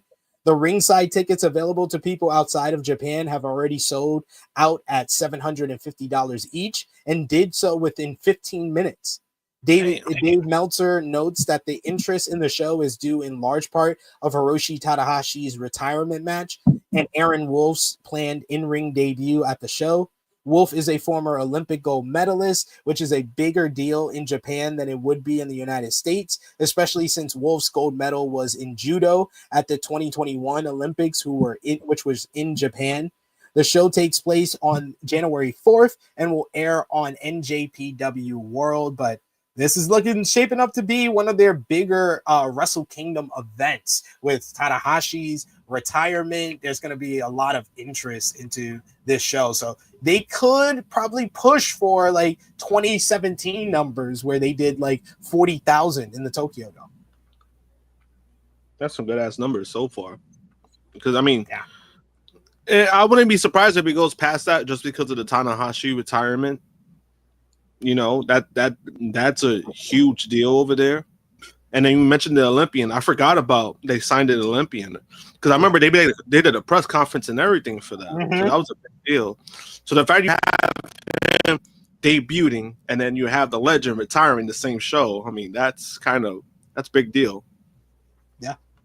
It's like one era ends, another era begins for New Japan, basically, on January 4th. So yeah, I'm happy for them because this has been a down year for them, so they needed some positive news in that regard. So happy for New Japan there. To finish off with the partner promotions from this week with AEW, you had CMLL Viernes Espectacular. The show featured Bandito defeating Hechicero to retain the Ring of Honor World Championship and what was a very worthy sequel to their ROH Death Before Dishonor Instant Classic in August. India Circus won Phase 1 of the 2025 Women's Universal Championship Tournament, defeating 5 other women. She now advances to the finals on October 17th. So, of course, we'll talk more about CMLL in the weeks to come with the Women's Universal Women's Championship Tournament. But Bandito and Hechicero, man, they got special chemistry together. They rocked it last night. That was awesome. I loved every minute of it. Loved the gold gear that Bandito was rocking. That was top tier stuff. Bandito's having a wrestler of the year. He's having like the career year for him, like a peak year, which may be a spoiler alert for a new game that we got during TikTok. Interesting. Let's move on over to WWE. WWE will start off with, of course, last night you had WWE SmackDown. SmackDown, the show featured Paul Heyman interrupting the American Nightmare Cody Rhodes opening promo to goad Randy Orton to come out. Heyman then tried to play some mind games on Rhodes and Orton by planting a seed of doubt about Randy wanting to take the undisputed WWE Championship from Cody. This led to the Visions, Braun Breaker, and Bronson Reed beat Rhodes and Orton in a good main event, thanks to outside interference from Seth freaking Rollins. Post-match, Rollins sent the Braun Stars away. He went against what Paul Heyman advised him to do by going after Cody, trying to stomp him, but Cody was ready and laid out Seth with the crossroads while Heyman held back the Braun Stars very interestingly at the end of the show. Sami Zayn had his latest United States Championship Open Challenge, which was answered initially by Carmelo Hayes for a second time. After he told The Miz that Melo Don't Miz is over. However, The Miz got a measure of revenge by laying out Melo on the stage with a skull-crushing finale. This led to Aleister accepting the challenge instead. Zayn defeated Black in a very good match to retain the U.S. Championship, thanks in large part to a distraction from Damian Priest. Post-match, Priest delivered the Razor's Edge through a commentary table on Black to get a measure of revenge on Black after the last couple of weeks themselves. You had NXT's Zaruka. They made their main roster tag team in-ring debut with a win over Chelsea Green and Alba Fire. NXT's Javon Evans also was on the show where he teamed with Rey Fenix to pick up a win over Los Garza and a straight-up dope tag team matchup. This was so much fun. They were just trying to outflip each other the whole time. Then you had Stephanie Vicaire and Tiffany Stratton had their contract signing for the Women's Crown Jewel Championship match, which led to Julia and Kiana James attacking Tiffy from behind before James tried to pitch her services to Vicaire. However, Stratton and Vicaire, they winded up working together to fight off Julia and James to set up a tag team match for next week's show. Krssi Love, what did you think about Friday Night SmackDown last night? What was the highlight, low lights for you? Highlight with Javon Evans. That is a star. He is a fucking star. And that match had no business being that good. I'm sorry. Like, for a SmackDown show. The Bronze Stars. I was surprised that they won. Not even gonna lie to you. I figured like Cody, but I guess this is going to show us like what happens between Cody and Orton to have their match. So yeah, there's only this setting the tone for that. So yeah, little nuggets, but SmackDown was SmackDown.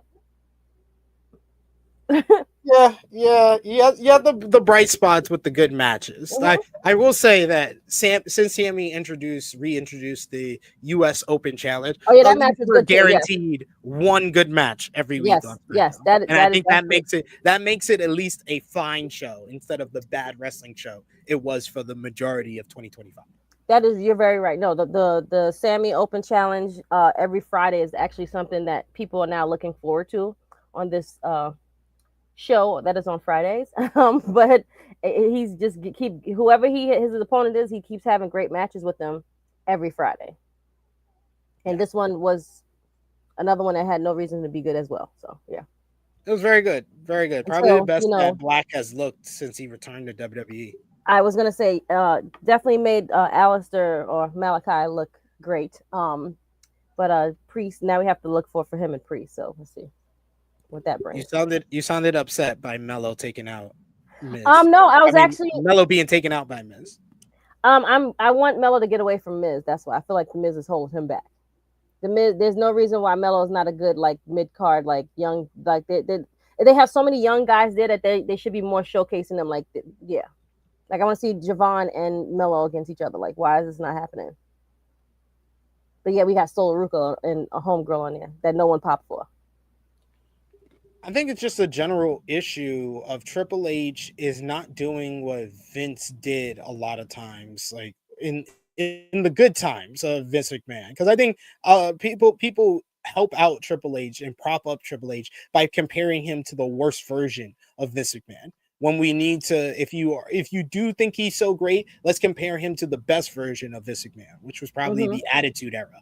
When Vince saw Brock Lesnar, he didn't say, hey man, let's put you on the main roster and let's slowly but surely tell the people every week for the next few years that you're a future WrestleMania main eventer and you'll win the Intercontinental title the first year, you'll join the main event stable the next year, then you'll eventually 2 years after that turn on the leader of that stable and you'll be a main eventer yourself, and then the year after that you'll be the WrestleMania main eventer that we've been saying you are. That's our 5-year plan.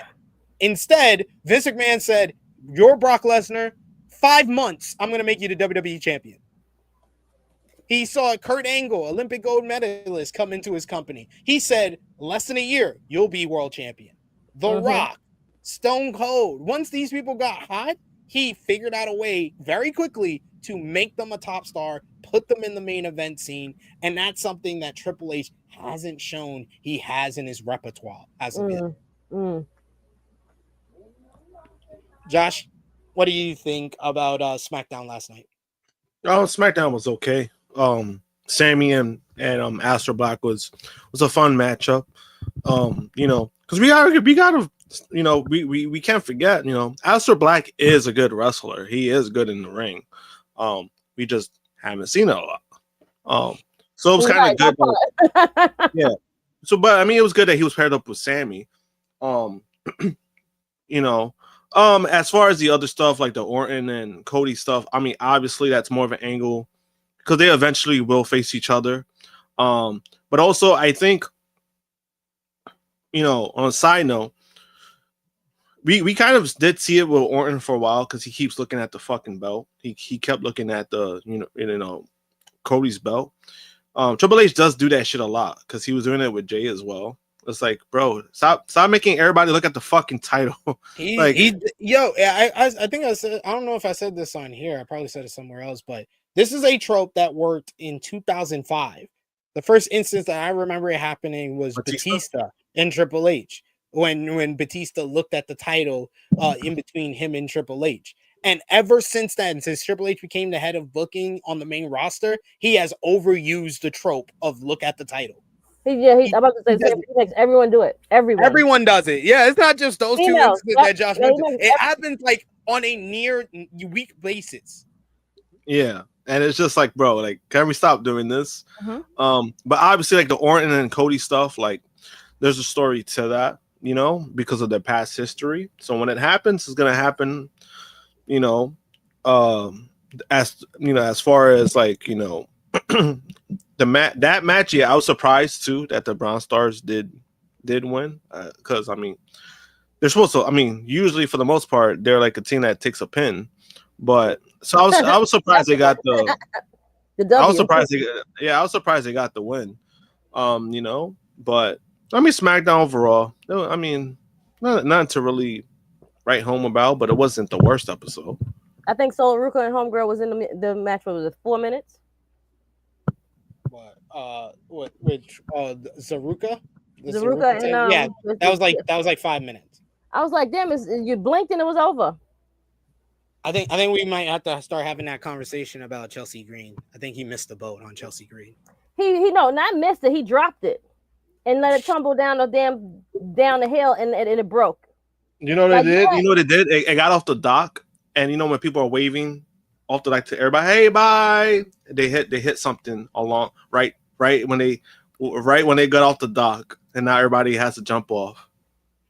And mind you, you know, she says she will do anything. Like, she's great, like she's good in the backstage, like things, but like they keep making her lose. And that's so sad. And she's like your inaugural champion, and you keep making her lose. Like she's like a female R-Truth. Like that's what we bring out, you know. Yeah, female R-Truth. Female, damn. Tell me where there's a lie. Female. I mean, you're not lying. I mean, you're not lying, but that's also been a problem with that because, like, it's been like a kind of like a cycle with that, where it's like if Chelsea's not doing that, she's trying to go after the United States title. Then they have somebody else like Meechin still chasing that. Yo, Meechin, what are we doing? What are we doing? What are we doing? And she's never gonna win it. So what are we doing? It's crazy. Like, what are we doing right now? Like, you have Meechin, you have Chelsea, you also have B-Fab, you have all these people that's in this like this fake, like looking at this belt. Now you know that we're not gonna have them win. No, none of these people are gonna win. So none of them are gonna win. And it's like, okay, so you have these girls, like you have excuse me. You have girls that are there that are willing to work and do these things, but you just do not like I need Tiffany to go somewhere. Like I'm over it. Like that was the that was the worst part of the whole freaking show last night. Poor Stephanie. There's just not there's not any stake to the sizzle of WWE anymore. Like you said, like, you know, they're trying to tell the story of Cody and Randy. But they started that story last year.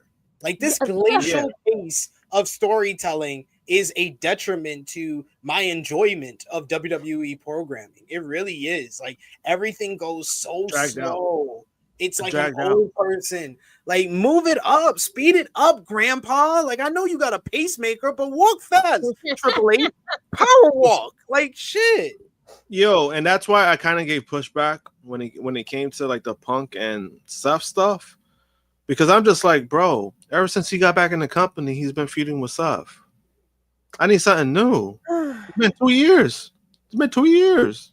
Like, I get it. These men hate each other, but it's like, come on. Like, do I need to keep seeing this?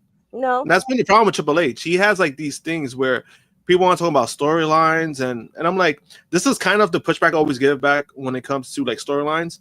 He thinks he's okay. I understand storylines and wrestling. Yeah. I understand. Yeah. And if we make a complaint, you just need to shut up. You sit there and be a fan. Yeah, I mean, I'm sure people have mad ideas. well, I mean, and fuck they're Triple H with that, and they're not listening to because that. I'm gonna say what I have to say when it comes to that, because like, well, all this shit about like people are so focused on storylines and storytelling.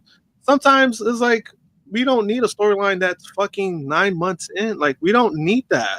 Sometimes it's okay to have something that's like 4 months, or it could lead to your big hot pay-per-view, and then that's it, and then move on.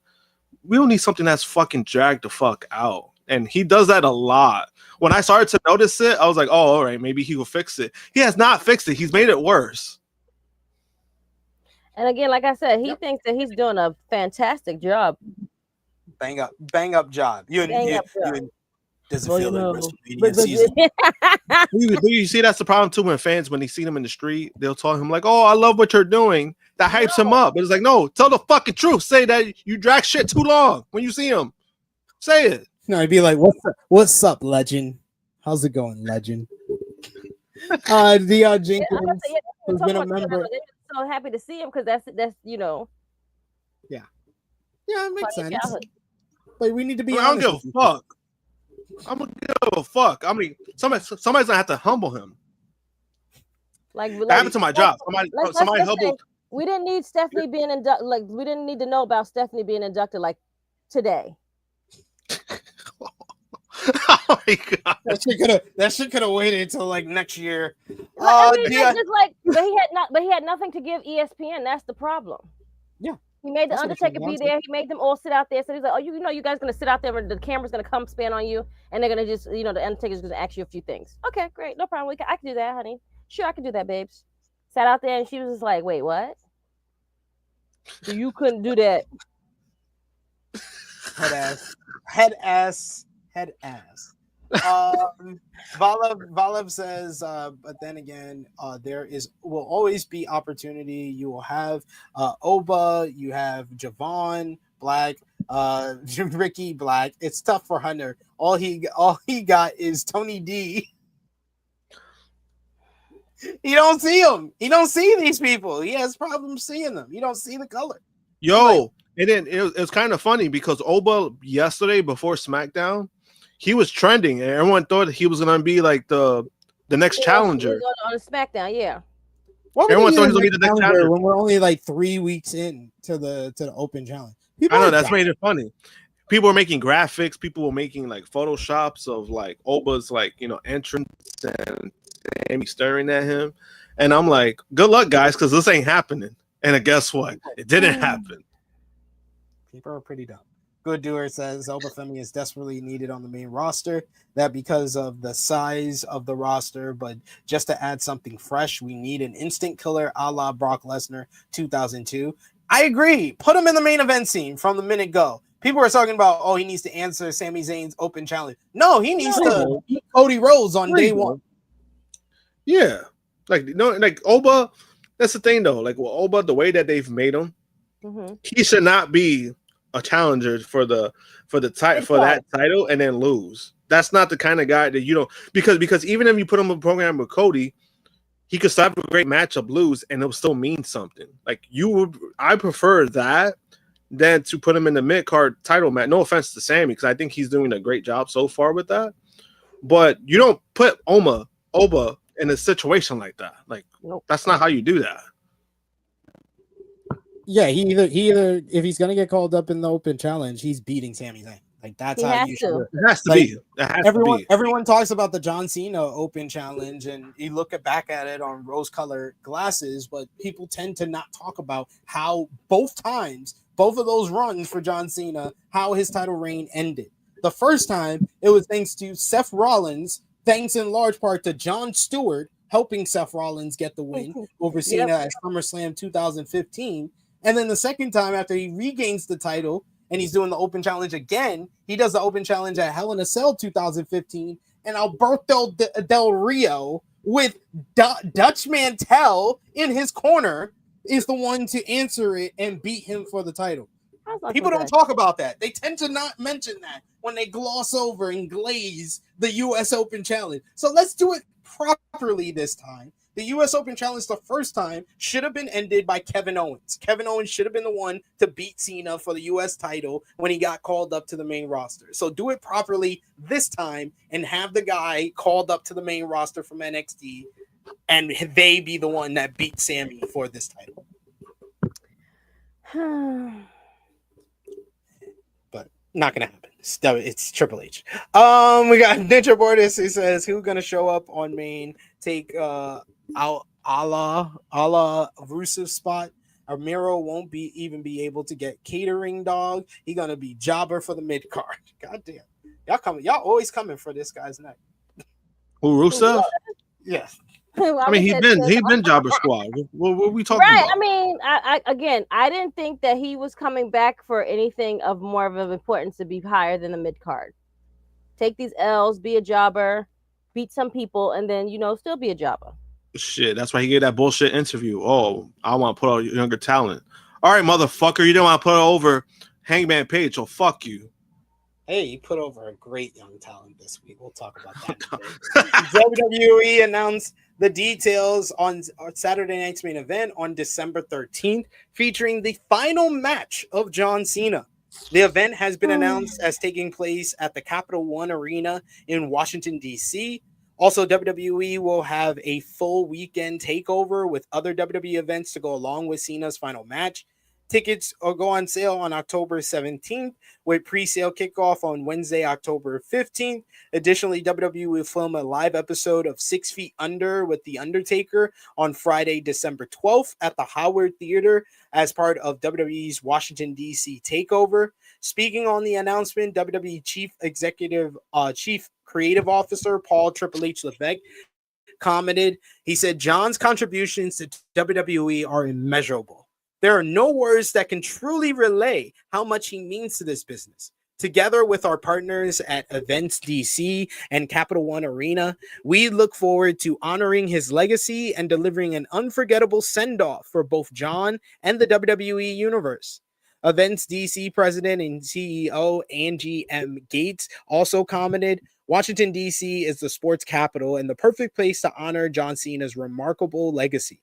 We are excited to welcome WWE fans from our city and around the globe to witness an unforgettable final showdown in our nation's capital.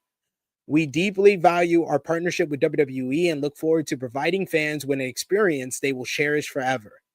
The official WWE Superstar will also open at the Gallery Space DC, featuring a large selection at the Gallery Space DC for John Cena's final match merchandise. Fans can register tickets details for the event on the website as well. And as noted, WWE's Saturday night's main event featuring the final match of John Cena will stream exclusively on Peacock and will not broadcast on NBC as the previous Saturday night's main event. Krssi Love, it's October 4th. Yes, October 4th.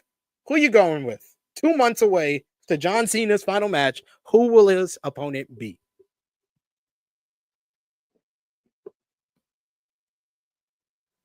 Are you muted?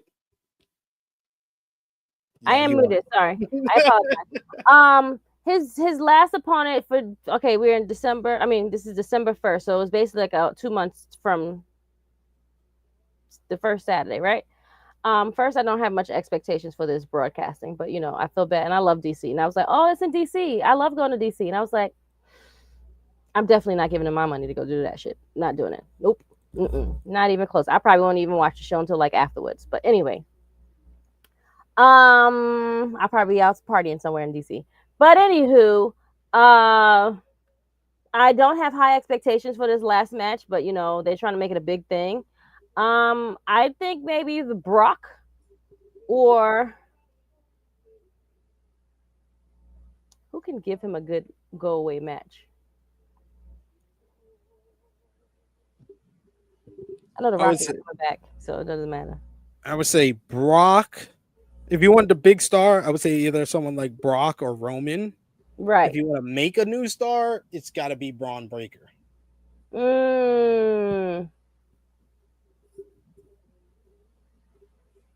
I think Braun Breaker is the best option out of all of those because I think it should be about making the next star. and that's something that Cena really hasn't done, with his only losses being to Brock Lesnar Right. and Cody Rhodes, two people who did not need to beat John Cena on this retirement tour. Nope, they don't. Yeah, you're right. Josh, what about you? Who do you think is John Cena's final opponent? Oh, it's gonna be Brock Lesnar. That's all you gotta know. I'm not gonna say Braun Breaker because I don't believe in that. Nothing to do with Braun Breaker. It's because of the booking. It's gonna be Brock Lesnar. They had him lose the way that he lost, so they're gonna have him get his big win back in his big final matchup, and then send him home. Send him back to DC happy because he's doing great with Peacemaker. But that's all. That's I think it's Brock, and especially for those ticket prices. Oof, you need something big, honestly. 11,000, 7,000, some packages for 4,000. Oof. Making that bank, yo. Robbing these people. I love robbing these people blind. I mean, like blind. Like poor people in DC. If you buy those tickets, God bless you. They probably just gonna take their kids to go see John Cena. But like, I wouldn't spend my money on it. That's y'all fault. Fightful Select had more details on the botch finish to last week's SmackDown's WWE Women's Title Triple Threat match between Tiffany Stratton, Jade Cargill, and Nia Jax. As noted, Stratton won an improvised finish after Jade Cargill suffered a nasty cut during the match. The closing sequence of the match had Tiffany Stratton covering Nia Jax, but referee Daphne LaShawn counted 2 instead of 3, even though Nia was not kicking out. It's unknown why LaShawn didn't count the 3 since Stratton was planned to win that way. Fightful reports that multiple things were claimed eternally on what went wrong. Additionally, Jade Cargill reportedly handled the injury well eternally, and her cut was quickly taken care of backstage. Fightful also notes that fans shouldn't be surprised if Cargill wasn't wrestling this week, which she didn't, but she is said to be physically okay besides the cut. Cargill is also in good spirits after the injury. There's a medical update on WWE superstar Jade Cargill after she suffered that nasty cut, according to a report by PW Insider Elite. Cargill's injury did not require any plastic surgery to repair the wound. Instead, Cargill's cut only needed stitches to fix, despite the gruesome severity of the gash. Additionally, PW Insider reports that Eternal Hopes. Yo, that beautiful face, man. Damn. Eternal Hopes within WWE. Right? Eternal Hopes within WWE are that Cargill could be cleared to return to the ring within a few weeks, and there are no signs that she has been pulled from the road yet. She suffered that injury in that triple threat matchup, and as noted, she shared photos of the cut on her Instagram account. Cargill still managed to go on and finish the matchup. It's rumored the finish was improvised, and then there was all the fallout from it in regards to what Booker T had to say. You know what? I'm sorry. Go ahead. I apologize. You're right. My bad. On the latest episode of the Hall of Fame podcast, Booker T talked about the SmackDown main event, and he said, you could tell there was a lot of miscommunication. You got an NIL talent, Tiffany Stratton. You've got Jade Cargill, who's pretty much fresh off her AEW run. And just think about that time in AEW for her. She probably didn't learn a whole lot because no disrespect or anything. No. But she was just put on a wing and she never really got a chance to really wrestle anybody. And then you've got Nia Jax, who's been there, who, of course, is going to feel like, I need to quarterback this thing. I feel like I know more than these girls. It could have been a plethora of things, but you could tell there was a lot of miscommunication. And one thing about matches like that, the last thing they're going to remember is, the only thing they're going to remember is the finish. You've got to get everybody to that point to where that finish can happen and it goes off without a hitch. And that didn't happen. That didn't happen in this match. Was it a botch? Heck yeah, it was a botch. Was it a miscommunication? Was it a screw up? Whatever term you want to put it on it, yes, it was. They went out there and it wasn't a good night. It wasn't a good night at all. According to Fightful, talent from WWE, AEW, even TNA were confused by Booker T's claim. Many pointed out that Jade Cargill has already wrestled more matches in WWE than she ever had in AEW.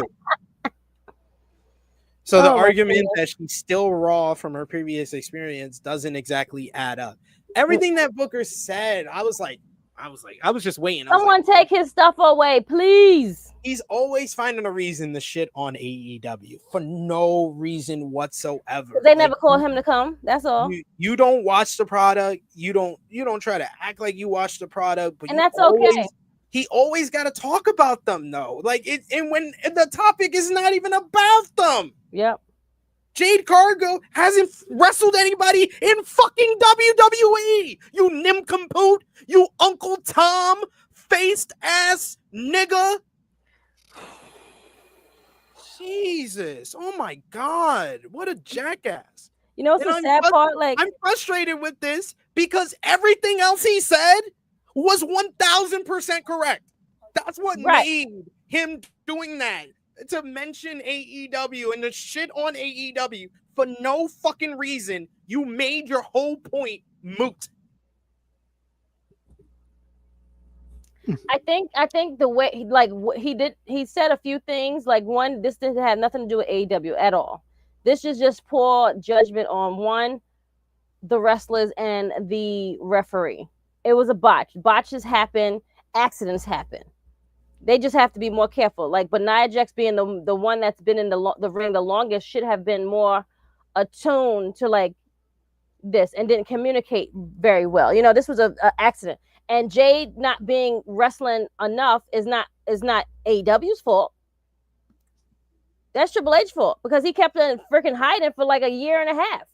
7 months training in a performance center. Like, you should have been like, Booker T, you should have been like, oh, you know, if I maybe let me see if I can try to, me and Sharmell could maybe like help her out. Like, let me see if we can like coach her and like get her Booker better. T has the training school.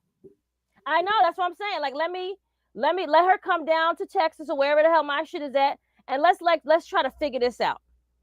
Why is she so rusty? What can we do to make? Because she has the capability of doing the stuff. It's just when the bell rings and the opponents that she's in the ring with, something is just a missing piece to that puzzle.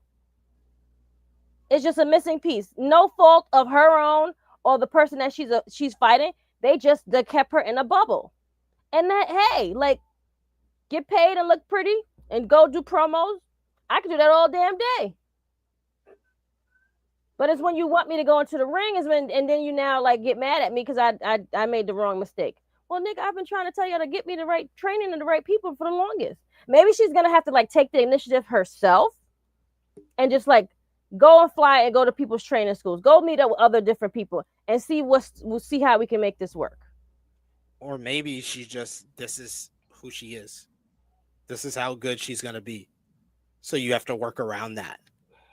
This is her skill level. This is what you have to work around, and you have to make her look good. Okay. Then we'll just have like shit like this happen. No, you don't give her these opportunities for WWE women's title matches in the main event of shows. You have her go for the US title if you want her on the main roster. You should have had her do a year run in NXT. You fucked this up from the very beginning. From the very beginning, you had her sitting in the back for 7.5 months, just there, just chilling. I don't know who was teaching her at the performance center, but obviously she need better teachers. Put her in what she like. She didn't need better teachers. She had some of the best teachers. She's had Bryan Danielson, Will Ospreay, Robbie Brookside, Norman Smiley, Fit Finley. She was training with Roxanne Perez. Like, what are we talking about? Like, maybe she's. That's why I was like, maybe it's just her. I agreed with everything else you said until you were like, oh, she needs to do this training and then I was like, they've done that. You're right. You're right. You're right. You're right. It's probably like she's just not getting it. It's just not coming to her like easily like other people. Like it's something that she gets it, but this is just how good she's gonna be. I think that's okay. You look like an absolute star. You don't have to do the 450 splashes and have your footwork be as perfect timing as Kazuchika Okada or anything like that when you look like Jade Cargill. Goldberg was not as skilled as Jade Cargill, and he was an absolute megastar. You can do that with Jade Cargill. You know what? You're right. That's true. Because the Goldberg was terrible. He must have killed like how many people? So you're right. She's a star. She's just a one-trick pony. And that's okay. Josh, I know you wanted to talk about this, so go for it. So I'm going to read you a message I got from AEW talent directly to me, by the way. And they said to me, I am sick and tired of Booker T's bullshit. I hope you really bring this up on your podcast and really talk about this. Well, here we are. Please put in a private chat who the AEW wrestler is. Please. I'll let you know. I'll let you know. I'll type it, but yeah, I mean, I think this was Booker T's way of trying to defend Jade while, you know, trying to discredit AEW of what they've done. Which to me it really didn't make any sense in this aspect, because if you're trying to give direct criticism and you're on a platform where you're talking, right? He has a podcast and he's doing all this stuff. Mm-hmm. You gotta be honest. You were honest when you criticized Naomi. You were honest when you were criticizing Sasha Banks. That's true. Now all of a sudden you're protecting Jade based off of what? Because she worked at another company. You know, it's just kind of, it's one of those things where, again, I get it.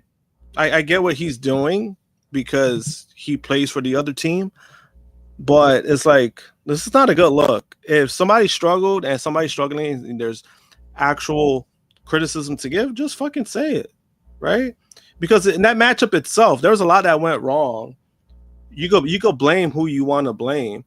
You know, we could sit here and blame Nia Jax, but, you know, there are people saying, hey, Jade tried to put her in the front. The problem with that was that they were too close to the steps. Nia, there was too much force to the point that Jade couldn't even get her hand up on time. Shit happens, but it makes I don't think it. Yeah, I don't know if it was she could thought about that time. Yeah, but with Nia, it's a bad look because Nia has hurt other talent. She hurt Kyrie Sane the same exact way, by the way. I'm about to say she has a pattern like of killing. And Kyrie had almost the same gash. Jade's is worse, but it was very similar that they both had gashes.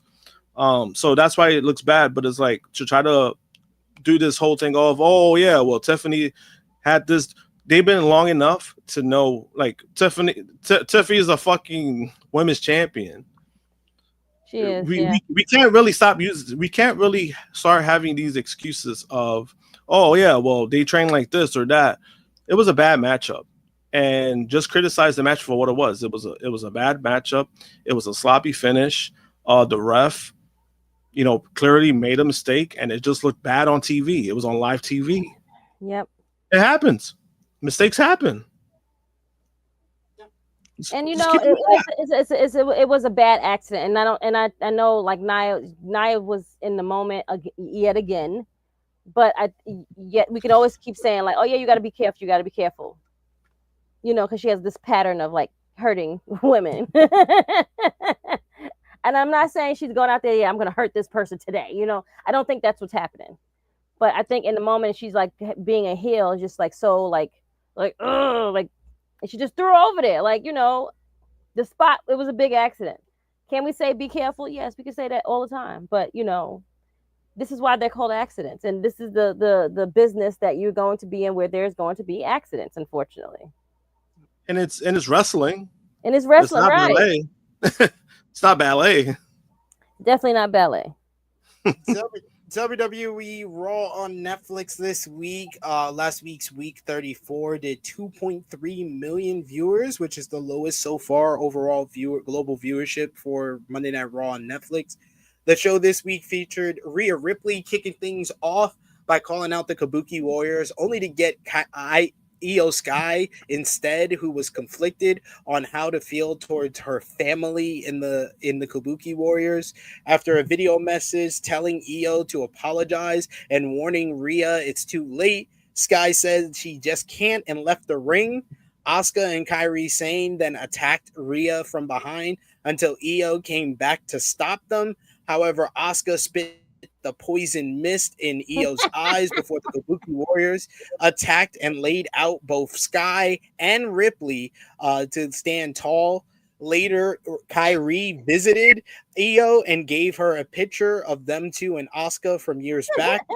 Finally, Sky met with Rhea and told her that she got a match made against the Kabuki Warriors for Crown Jewel. How they be looking so blue? Like after, like, you know, I was like, what type of material? They're using something new in the poison mist material, which makes people go blue.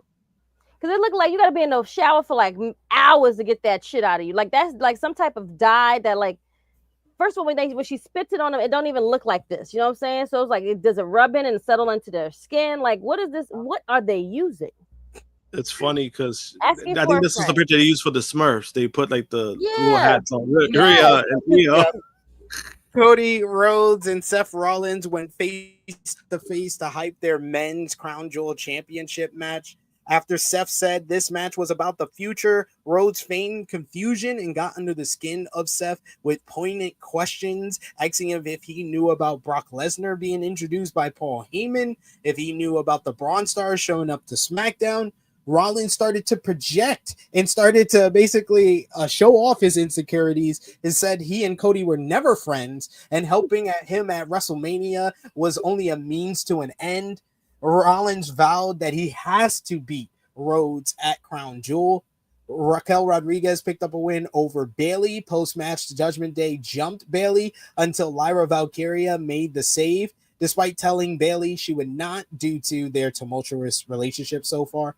However, the numbers got the better of Lyra. Bayley then made the save for Lyra and basically helped out her friend/enemy, showing her affection to her afterwards. Dominic Mysterio defeated Rusev in a good match to retain the Intercontinental Championship, doing his best impersonation of his real father, Eddie. LA Knight picked up a win over Kofi Kingston, and the Usos beat the Visions, Braun Breaker and Bronson Reed, in a super fun tornado tag team main event, thanks to outside interference from the returning Roman Reigns. Post-match, Reigns attacked Breaker and Reed with the steel chair. Then Roman gave Jey Uso a pep talk, telling him to smash them all and that he's getting back the title, while Jimmy Uso looked on with disappointment after being played and dissed by Jey Uso earlier in the night about never winning a world title. Here we go. Now that they adding more, like, what are we doing here? You put them together just for them to break up again? Like, I can't take y'all. Y'all trying to make dysfunctional family as a thing. That's kind of how family does work. So all the time, though. I mean, some families, yeah. Okay, that's true. You're right. Because mine is just. I'm just saying. Now the brother gonna be jealous again because now he's gonna be like back with Roman. Hey, I think it's probably like the second best story that they got going on Raw right now, behind the Io, Rhea, and the Kabuki Warriors. That's the best. I think that's the best story in WWE overall right now. We get, speaking of the Vision, we got an update on one of the members of the Vision and their contract status moving forward. A new report has an update on Bronson Reed's contract status with WWE. Fightful Select reports that when asking around about contracts, they learned Reed re-signed with WWE quite a little time ago. The deal is said to be a multi-year one. Reed made his return to WWE in 2022 and has become a big part of WWE programming on Raw, where he is currently a member of the Vision alongside Seth Rollins and Braun Breaker and Becky Lynch. The report notes that even though he's been working under the new deal, Reed has reportedly worked himself to a position where he could get another new deal in the next year or so. The latest report of the Wrestling Observer newsletter also has information on the identities of Ryu and Bravo of the Los Americanos tag team, the newest members of Los Americanos faction on Raw. Of course, to no one's surprise, according to the Wrestling Observer newsletter, Tyler Bate is Bravo. Meanwhile, Pete Dunne is Ryu. Yep. El Grande Americano is, of course, El Grande Americano. No, don't do that. And/or Ludwig Kaiser. Okay, thank you. Let him you ain't let him finish. I know. I'm sorry. I was gonna finish. Don't worry. I was gonna finish. But yes, I did see Josh's message. You can send him the clip of us talking about that subject if you like. I definitely will. WWE has signed several AAA talent to the roster since acquiring the promotion, featuring many of their Worlds Collide events. However, one of AAA's most popular stars, Alberto El Patron, has yet to appear at Worlds Collide and didn't appear at Triple Mania. Patron has a problematic at best past with WWE and also had issues with management. Back in August, it was reported that there were no plans to use him at that time. However, Patron recently wrestled at a September 26 event for a AAA affiliate. He teamed with Mr. Iguana to defeat Sam Adonis and DMT Azula. The fans have also chanted for Patron at official AAA events, including Triple Mania, and he remains very over with the fan base. According to the Wrestling Observer newsletter, WWE still hasn't decided what to do about Patron, if they plan to do anything at all. He was built as a top star in AAA, although he did recently lose a Loser Leaves Town match in the promotion. Last week, he was on a show that aired but was taped before the Loser Leaves Town match, although that fact was never indicated to the viewing audience. So, what do you think? We'll do 0 to 100. We haven't done it yet with this individual, which should be interesting to hear this. Josh, 0 to 100. Alberto El Patron gets re-signed by WWE within the next year. 75%. You said 75? It is. I mean, yes. Krssi, what about you? I'll go 80. I'm gonna go 65. But yeah, it does seem likely because if he's getting chants at shows, they'll use this and be like, we're just giving the people what they want. We had our hands were tied. We were just giving the people what we want. We always put smiles on people's faces. It's true. It's true. They would. Absolutely. All right. Finish up with WWE. We're going over to WWE NXT. First up, last Saturday, you had WWE NXT No Mercy. The show featured Ricky Saints beating Oba Femi in a very good main event to win the NXT Championship to the shock of many fans, including myself. Javon Evans beat Josh Briggs in a splendid opener to get his revenge from his attacks over the last couple of weeks. Lainey Reed was sidelined with an injury, so Jada Parker took her place against Sol Ruka for the WWE Speed Championship, but came up short thanks to a distraction from Lash Legend. Jordan Grace beat Blake Monroe in what I thought was a good weaponized steel cage match to put their rivalry to bed, seemingly for good. Ethan Page picked up a win over Tavion Heights to retain the NXT North American Championship. NXT GM Ava made an announcement that she and Santino had a discussion and came to the decision to come up with NXT Invasion for all of a couple of days, where stars from both NXT and TNA will do battle on one special night on October 7th. They just put that date at random. Nothing to do with going head-to-head with another company. The show will feature 2 traditional Survivor Series elimination matches between the 2 brands, and the Hardys will face Dark State winner takes all for the NXT and TNA World Tag Team Championships. And finally, JC Jane beat Lola Vice in a decent match to retain the NXT Women's Championship, thanks to outside interference from a hooded Lainey Reed. Moving on to NXT this week, the show did 572,000 viewers. The show featured Ava naming Ricky Saints and JC Jane as the team captains for Team TNA, while Santino, who is a dummy in storyline, to be fair, He named Mike Santana, saying that he had to pick Mike Santana since he couldn't trust NXT star and TNA world champion Trick Williams. You see, the whole TNA invasion started because TNA was upset that WWE stars are holding TNA titles, which made them come to NXT to invade. Then Morella announced that TNA Knockouts world champion and NXT star Kalani Jordan is the team captain for the women's team. Yeah, this whole, like, I was like, okay, let me turn this off because I don't understand. I'm sorry. Go ahead. Santino then announced the show will be called NXT Showdown instead of Invasion. This led to a night featuring teams being picked, with Ricky picking Javon Evans for Team NXT, while Miles Bourne beat Josh Briggs in a good match to earn his spot on the team. Meanwhile, JC picked Jada Parker, who picked up a win over Lash Legend in singles competition.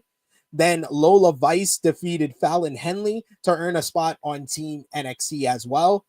Elsewhere on the show, you had TNA's Mustafa Ali made a surprise return to the NXT brand. This was probably the best part of the show, to confront Ethan Page, where he cut a brilliant promo about being owed a shot at the NXT North American Championship before he was released.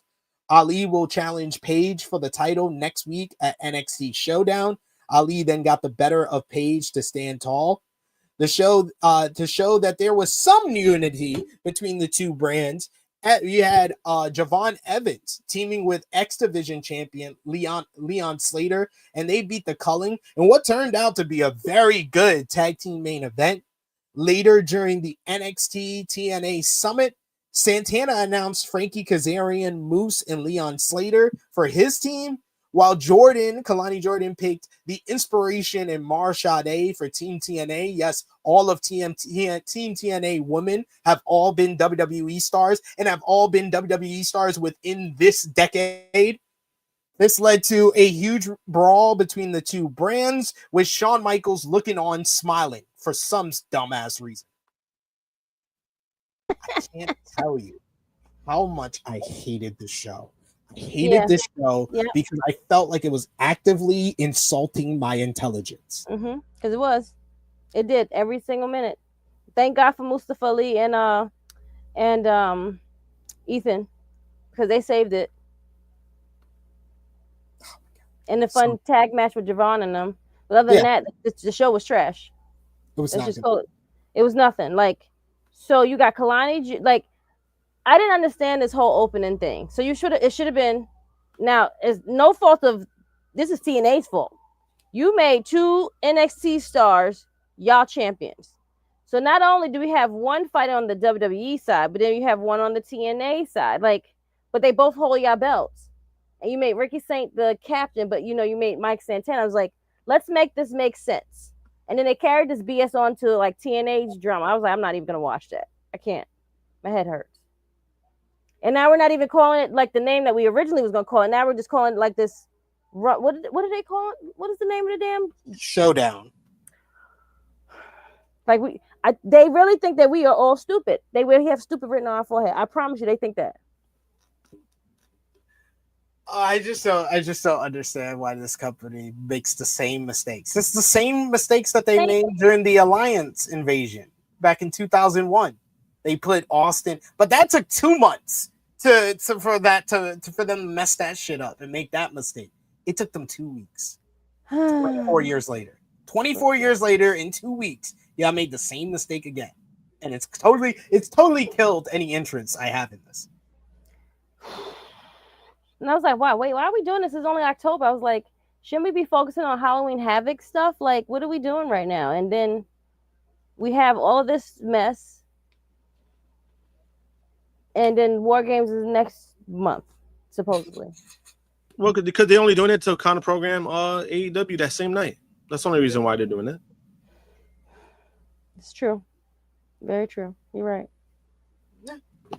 I just don't get it. The Showdown, I mean, there wasn't a lot of interest in NXT going at it with TNA because like Santino said in his promo, Y'all had did a whole year and a half of y'all just working copacetically, just working together. And now all of a sudden you want to get upset. Trick Williams been the champion since fucking May. Why are you upset now in October? That's believe me. And that's kind of been the funniest thing to me, where the night that they said, oh, Oba versus Trick, winner takes all, that's where TNA wrestlers want to go on Twitter and write, oh, we're disrespected. Oh, we're gonna show up, all this stuff, right? I'm just like, did you guys forget that you had your biggest show of the year, Slammiversary, and Trick won the match and walked out with your TNA title in the same night? This girl also won the TNA title, yet now you guys feel disrespected? Like it took you this long to feel disrespected, and you guys have been disrespected for over a year? They already felt disrespected and still chose to put Kalani Jordan in the Battle Royal to become the new Knockouts World Champion. I mean, she could have been in the Royal Rumble. She shouldn't have won. Like, poor Jordan Grace. Like, what are we doing? No, but I'm trying to look at it from a kayfabe standpoint. From a kayfabe standpoint, TNA doesn't know she's gonna win. But you put her in the matchup when you're upset that NXT stars have TNA titles. Well, you gave her the opportunity to do that, and then rewarded her by making her the team captain of Team TNA. Yes. And then this dummy gonna go to Jordan Grace, 3-time TNA Knockouts World Champion, and former TNA World Champion Joe Hendry, and say, I don't know which side you guys are on. Bitch! Who you talking to? Yo, that was crazy. Not only she's terrible on the mic, but that was crazy that she even brought that up. Because even like you said, right, with Santino, this whole invasion thing, I thought it was corny to begin with. Because it's just like, how are you calling this an invasion when you guys have been working together for over a year? How is this an invasion? This is not an invasion. Most of the talent have been on each other's shows already. So that, to me, that alone didn't make any sense. But then when you're announcing team captains, you said, I can't pick Trick because I don't trust him. Yeah, you pick Kalani Jordan, who's NXT and has your belt, but yet you picked her. That's your option. And then the people that she picked. Trick has been champion for 5 months. Kalani has been champion for 5 days. 5 days. And then the people that she picked were former WWE talent. Like, there's not a single current TNA women knockout that's on the team. And then,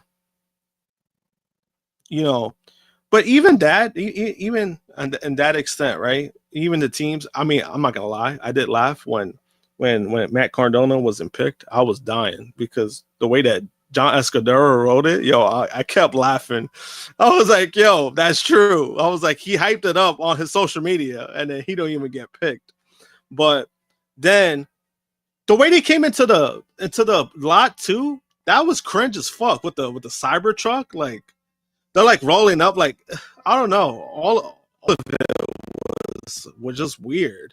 And then them coming from the crowd, it just felt cringe. I'm just like, how people are excited about this? I can't be excited. Like, I want to be, and I thought it would be like, it's one of those things where I would have liked their partnership to be like genuine, but it's not. It's we know what's going on, and that's why it's hard for me to get excited. But then they put on a show like this, and it's just like, wow, you guys went even worse than I thought you guys were gonna go.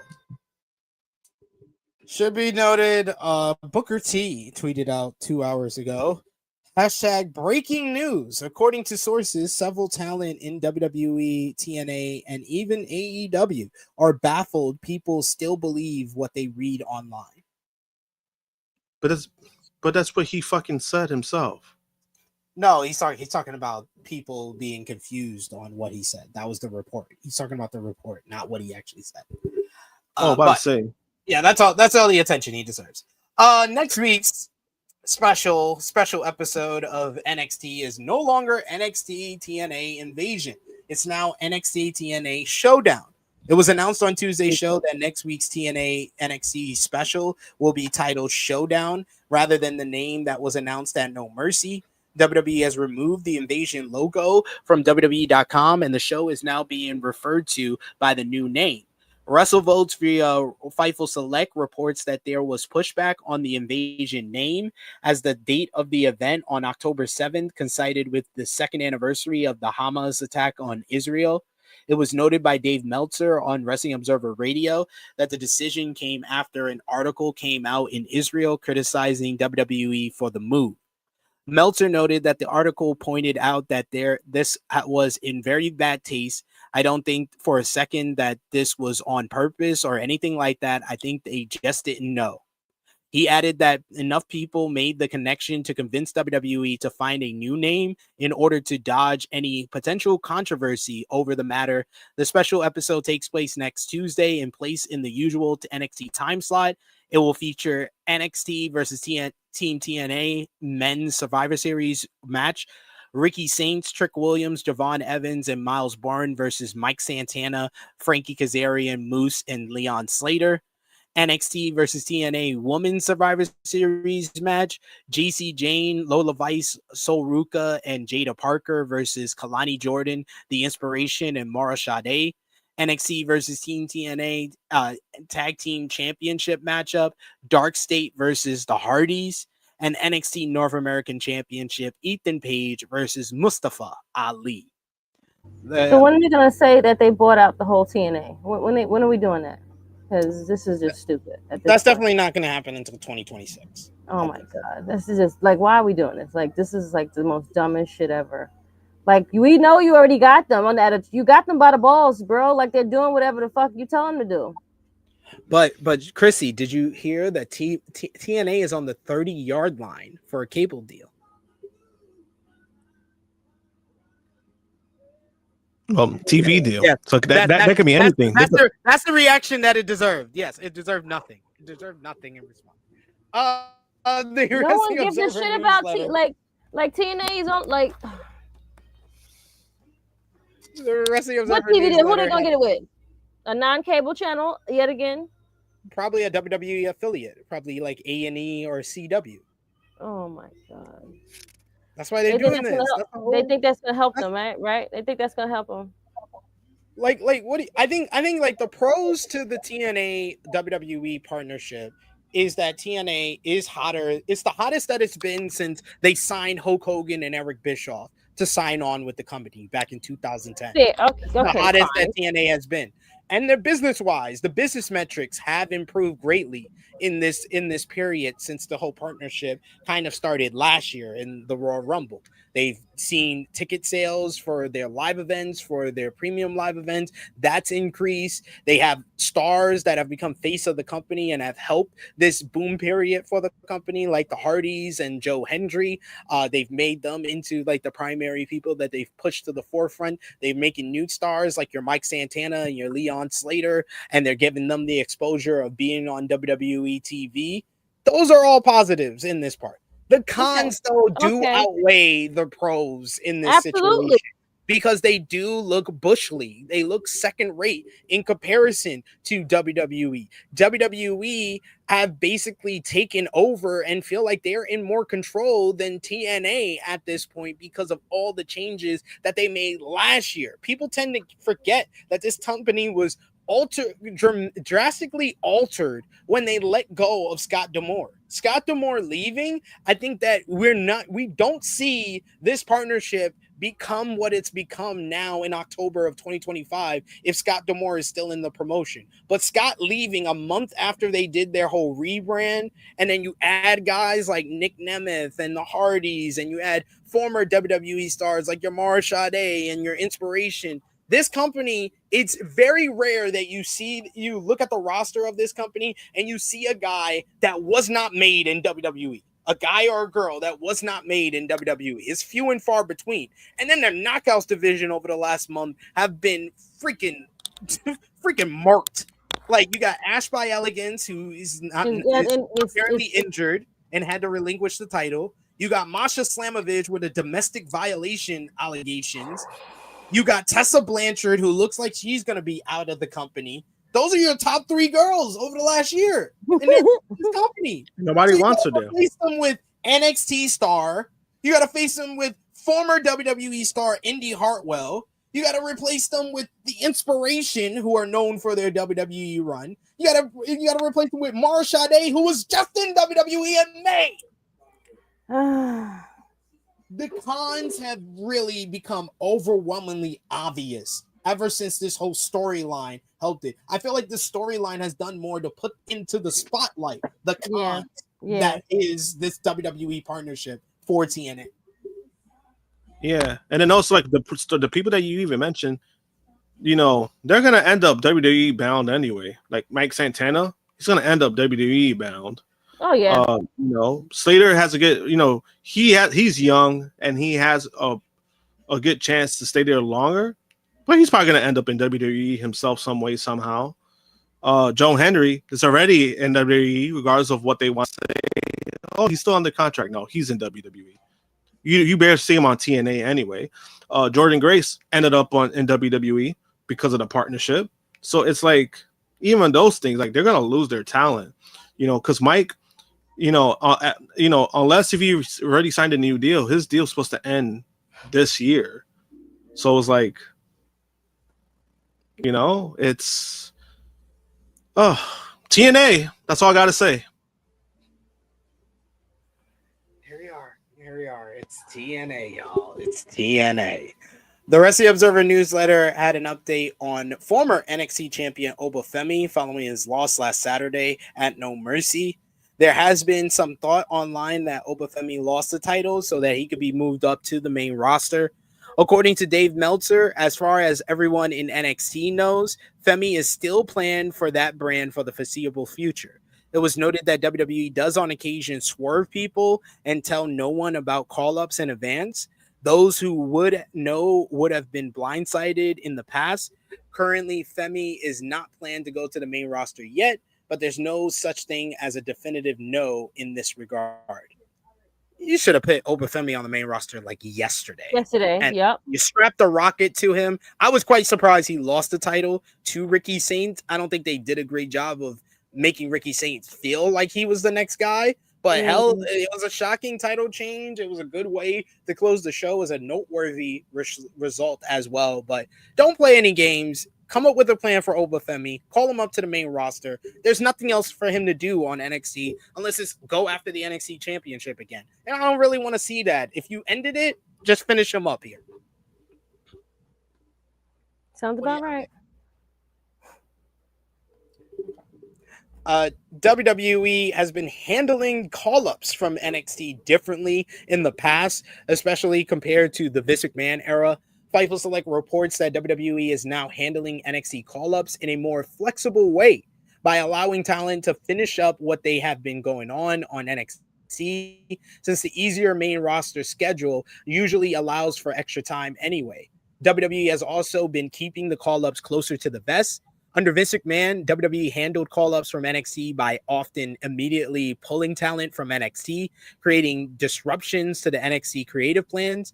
The report also notes that WWE has been stressing the importance of having veteran wrestlers with TV experience both at the Performance Center and also the show itself, which further explains why they don't pull talent off of NXT as soon as they are called up, and that some talents has been brought into NXT with the NXT run being the main intent, not an eventual main roster call-up.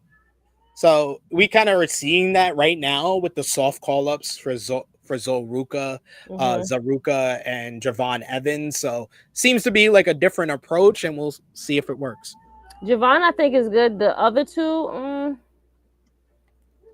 no one really said anything last night. I didn't really get any like pops or whatever. I think people like, who are they? Like, what's happening? I think they pop big for the Soul Snatcher.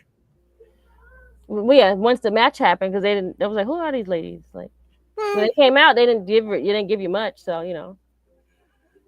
To be fair, Javon was on last week, so he got the Javon been on TV all week, last week and this week. So yeah, he's only hit that cameraman when he dives. That was funny. Yes. That was funny. As previously reported, Jazmyn Nyx recently exited WWE, noting that she turned down a new contract offer that she stated that just wasn't going to cut it for her financially. It was later reported by Fightful Select that although WWE wanted to retain Nyx, the company was unwilling to budge on the offer in her new prospective multi-year deal, which was said to be at the same amount as her previous deal of about $75,000. Nyx had recently been featured as a player on NXT as part of the Fatal Influence, so it's surprising WWE perhaps didn't do more to try and keep her under their banner. In a new Fightful Select Answers Q&A, Sean Ross Sapp provided more details on WWE's contract offer to the former NXT star and how negotiations played out. With regards to why WWE wasn't willing to give Nyx a higher offer, Sapp reported that it was hinted to him by WWE sources that Nyx's contract would start out at the initial offer of about $75,000 a year and likely escalate in the future. Sapp added that WWE is also negotiating a little bit differently from how the company has performed them in the past, which includes letting talents walk and replace them, especially wrestlers who are beneath the top levels. Additionally, Sapp reports that he was informed that if Jazmyn Nyx did move up to the main roster during her new WWE contract period, her salary would have increased 4 to 5 times the amount that was offered. Speaking of contract offers or people leaving the promotion, Idris Enofe posted to his Twitter account on Monday, sharing a video announcing that he chose to exit WWE and thanking all the people at WWE for his time there. On Tuesday's Wrestling Observer Radio, Dave Meltzer noted that Enofe's contract with WWE had not expired yet and that he had asked for his release, which WWE granted. Meltzer added that he was recruited to WWE likely due to his physique and athleticism, and that it doesn't seem as if WWE was ultimately impressed with him. It remains to be seen what Enofe does next and if he continues to pursue wrestling. Enofe last competed for WWE at an NXT house show in late July. His last televised appearance was this week on WWE Evolve. And during his time in the company, he was largely in a tag team with Malik Blade. So wishing Idris Enofe the best in his future endeavors. Let's see if he shows back up in the wrestling world. But speaking of Idris Enofe, like I said, he was on WWE Evolve this week. That show featured Keanu Carver picking up a win over Brooks Jensen to advance to face Jackson Drake for the WWE Evolve Men's Championship in 2 weeks at Evolve Secession. He was attacked by Bryce Donovan post-match. Tate Wilder picked up a win over Idris Enofe thanks to a distraction from Sean Legacy. Adrenaline Drip, they defeated Jax Presley and Harley Riggins in a rematch. Callie Armstrong beat Carly Bright in a warm-up for her WWE Evolve Women's Championship matchup against Kendall Gray at Evolve Secession. And then finally from WWE Total Nonstop Action Impact, TNA Impact. You had the show featured Indy Hartwell, Matt Hardy, and Leon Slater beating Kehlani Jordan, Frankie Kazarian, and Trick Williams in a decent opener after Mike Santana attacked Williams. Nick Nemeth beat the Hometown Man, ending his winning streak. Post-match, the Nemeth jumped Hometown Man until Matt Cardona made the save.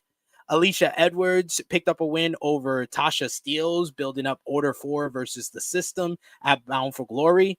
The Inspiration defeated the Elegance brand in a solid main event to win the TNA Knockouts World Tag Team Championships.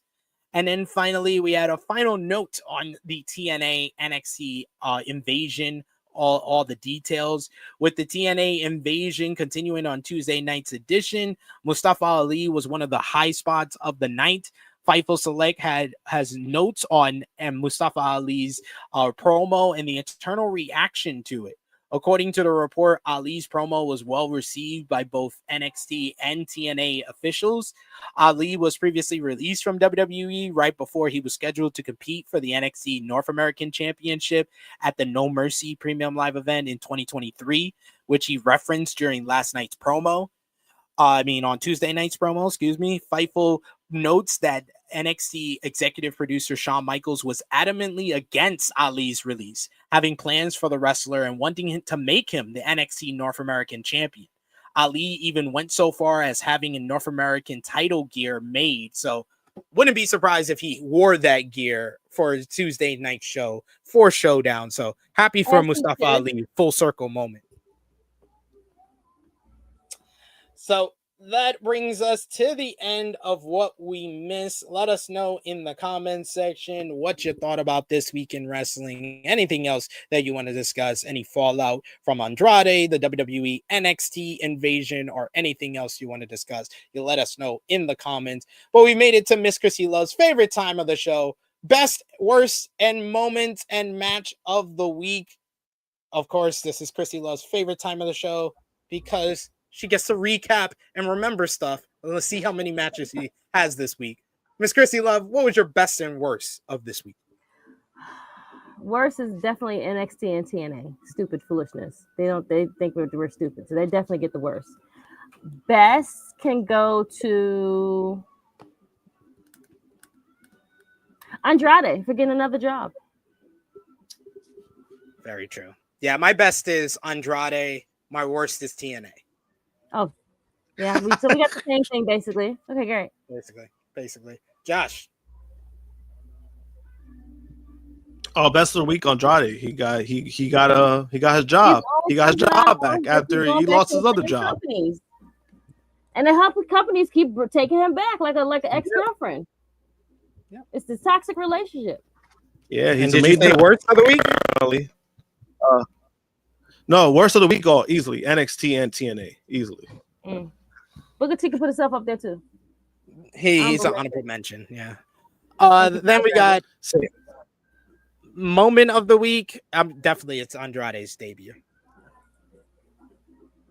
Andrade. What's your moment of the week? Andrade returning. That's my moment of the week. Matches of the week. I got 10 this week. I do have honorable mentions as well, but I only have 10. We got honorable mentions. Death Riders versus Daddy Magic and Paragon. Hiromu versus Ishimori from Destruction in Kobe. Darby and Statlander versus Yuta and Marina from Dynamite. Number 10, you got Javon Evans versus Josh Briggs from No Mercy. Number 9, Zack Sabre Jr. versus Ren Narita from Destruction in Kobe. Number 8, you got Javon Evans and Rey Fenix versus Los Garza from SmackDown. Number 7, the Knockout Brothers versus Tai Chi and Ishii from Destruction. Number 6, Kyle Fletcher versus Orange Cassidy from Dynamite. Number 5, Suji versus Finley from Destruction. Number 4, Omega and Brodito versus Bucks and Alexander from Dynamite 6th anniversary. Fletcher versus Commander from Collision is number 3. Number 2, Gabe Kidd versus Shingo Takagi. And number 1, Bandito versus Hechizero from CMLL last night. Krssi. I got 3. The tag match from NXT with Javon and what's his name? That match, whatever. I can't remember. Javon and Leon Slater. There you go. Thank you. Yes, that was great. I like Leon Slater. 2, I'm going to give it to Tony Storm and what's her name? From Dynamite. And then my number 1 is going to be, say that again. You said Tony Storm and Ty Mello. Thank you. And then and then number 1, I'm going to give it to Sammy and Malachi. Josh. Number 3, I'm gonna go with Sammy and Aleister Black. Number 2, I'm gonna go with Fletcher and Commander. And number 1, I'm gonna go with the opening match from Dynamite. All right, so the trios matchup. Yeah. So that brings us to the end of best and worst of the week. But it's the other best time of the week. Y'all know what time TikTok it time? is. It's TikTok time. And this week, you guys in the chat, you guys watching on demand, you can put it in the comment section. You can play along with us as we're bringing back Krssi Love and Josh's favorite game to play during TikTok time. Who had the better career? Are y'all ready? All right. Ready like Freddy. Who wants to go first this week? Who's going Me. first? You're gonna go first this week. All right. Damn, she liked it so much. She said me. She didn't even. There we go. Well, no, technically he went first last week, so it's my true. turn. That is true. I did. Yes. All right. You ready, Krssi Love? I'm ready. Got a good one for you to start things off. They're currently in a feud right now. You have to determine who's had the better career between Io Sky and Asuka. Ooh. Damn, why I went first? I'm gonna go Io. Asuka's been injured too many times. Ooh, I did not expect that. I thought you were gonna go with Asuka here. Okay. Okay. Yeah. So you're saying injuries is the thing that puts Io over Asuka for you? Yes. All right. What about you, Josh? What do you think about this one? I mean, it's a hard one. I'm a lean with Asuka. Yeah, I would lean towards Asuka. I think Io's not that far away. If she has another year like she had this year, I think I would give her the edge. But I think that Asuka, with the winning streak, with all the accomplishments, her importance to what she did in NXT, like, I think I'll give Asuka a slight edge. And she paved the way for Io to come to WWE. So I'll give her the edge. Okay, that's fair. Okay, Josh, you ready? I'm ready.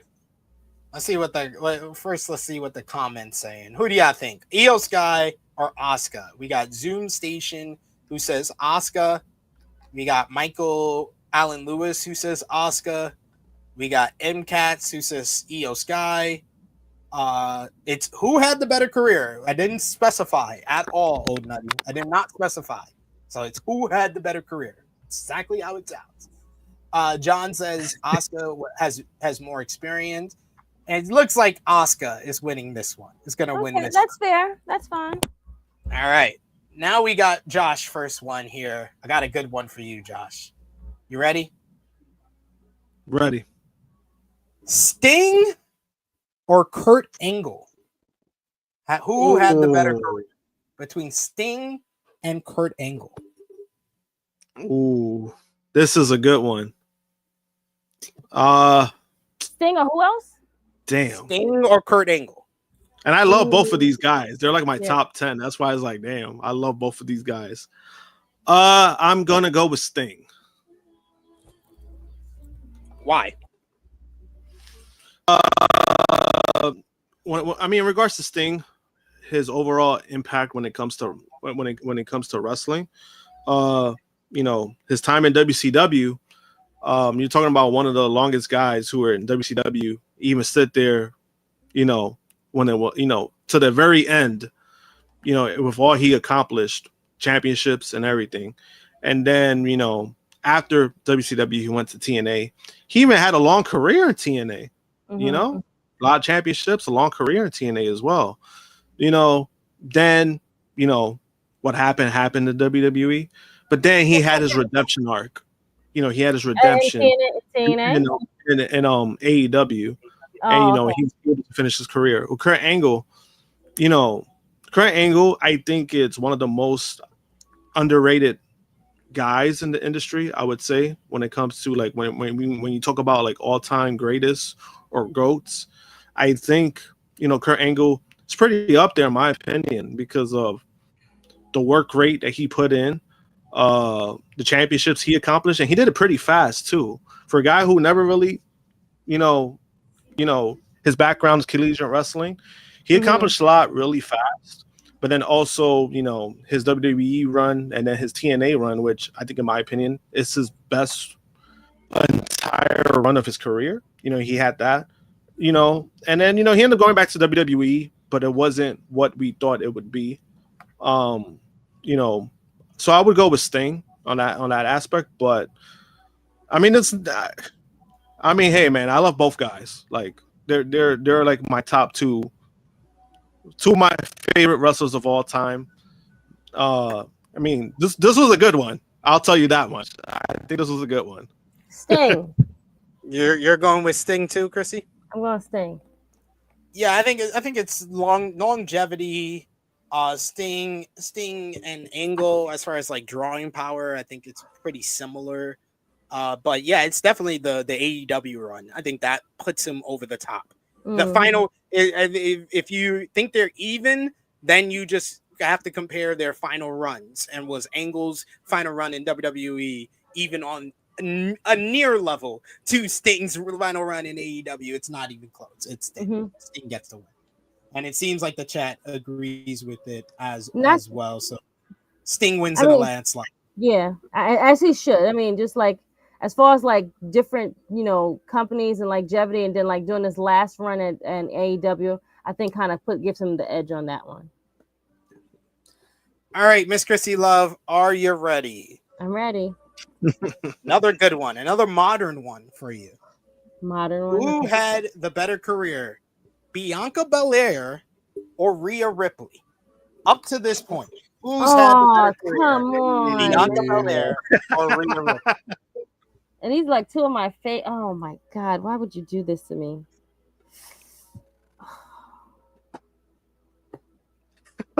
All right, this is a good one. This is a great one. Oh my God. Oh. I feel like Rhea has like a little bit of like an edge over Bianca. Like we're like they're like this. And I think Bianca being injured is kind of like made her fall down a little bit. Like her stock has fallen down a little bit because she hasn't been seen. So I'm gonna give it to Rhea. But they would have been neck and neck, I think. That's a good reason. I think that if it was just off of like who is having the better 2025, I think it's obvious. It's Rhea Ripley. And who's had the better last couple of years? It's Rhea Ripley. Yes. Obviously. It feels like Bianca was better booked under Vince than she has been. Yes, because she made a minute even before the broken finger injury. But if I'm doing like career, I'm going with Bianca Belair. I think Bianca Belair has accomplished more. Like the first ever African American woman to win the main event of WrestleMania. Her importance to like just representation and all of that. I think that Rhea Ripley is the bigger star between the two up to this point. But I think that Bianca Belair has had the better career. Yeah, that's true. All right, so then I take my answer back. I'll do that. Because, if you do 2025, and we're talking longevity, we're talking from like to this point, it definitely is Bianca because she was better booked and did more accolades than Rhea Ripley has done. So I'll go Bianca. What do you think, Josh? I'm gonna lean with Bianca. So we swept Bianca, but it seems like the chat is overriding us. They're going with Rhea. So Rhea wins. Because Rhea, I mean, Rhea there's a good argument for Rhea, especially what she's been doing the last few years. But it's like you said, she's been better booked the last few years. And every time she comes out, I mean, it's big time when she comes out. You hear that crowd. So I mean, I can't really blame anybody if they say Rhea because of that aspect, and that is pretty important. And she has had some incredible matches this year. But I think if you're talking about overall, like to this point, I think it's Bianca. But say like at this point next year, if it's similar, then it'll be Rhea. Like basically that's how it goes for me. That is fair. All right, Josh, you get the last one before we do our second game for a TikTok time and finish up the show. This is a good one too. So I got this one specifically for you. Because I think I know which way you're going to lean, but I want you to actually think about it. Up to this point, who's had a better career? Seth Rollins or Kenny Omega? Ooh. I mean, that sounds easy to me, though. I mean, I don't know. I mean, that's a good one, too. That's why shit on Seth. Like, he hasn't had a great career. Come on. No, and that's why it's like, ooh. Damn. Better career, I'm going to go with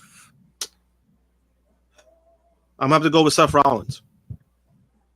Wow, I'm surprised by I was going to say Omega easily, but okay.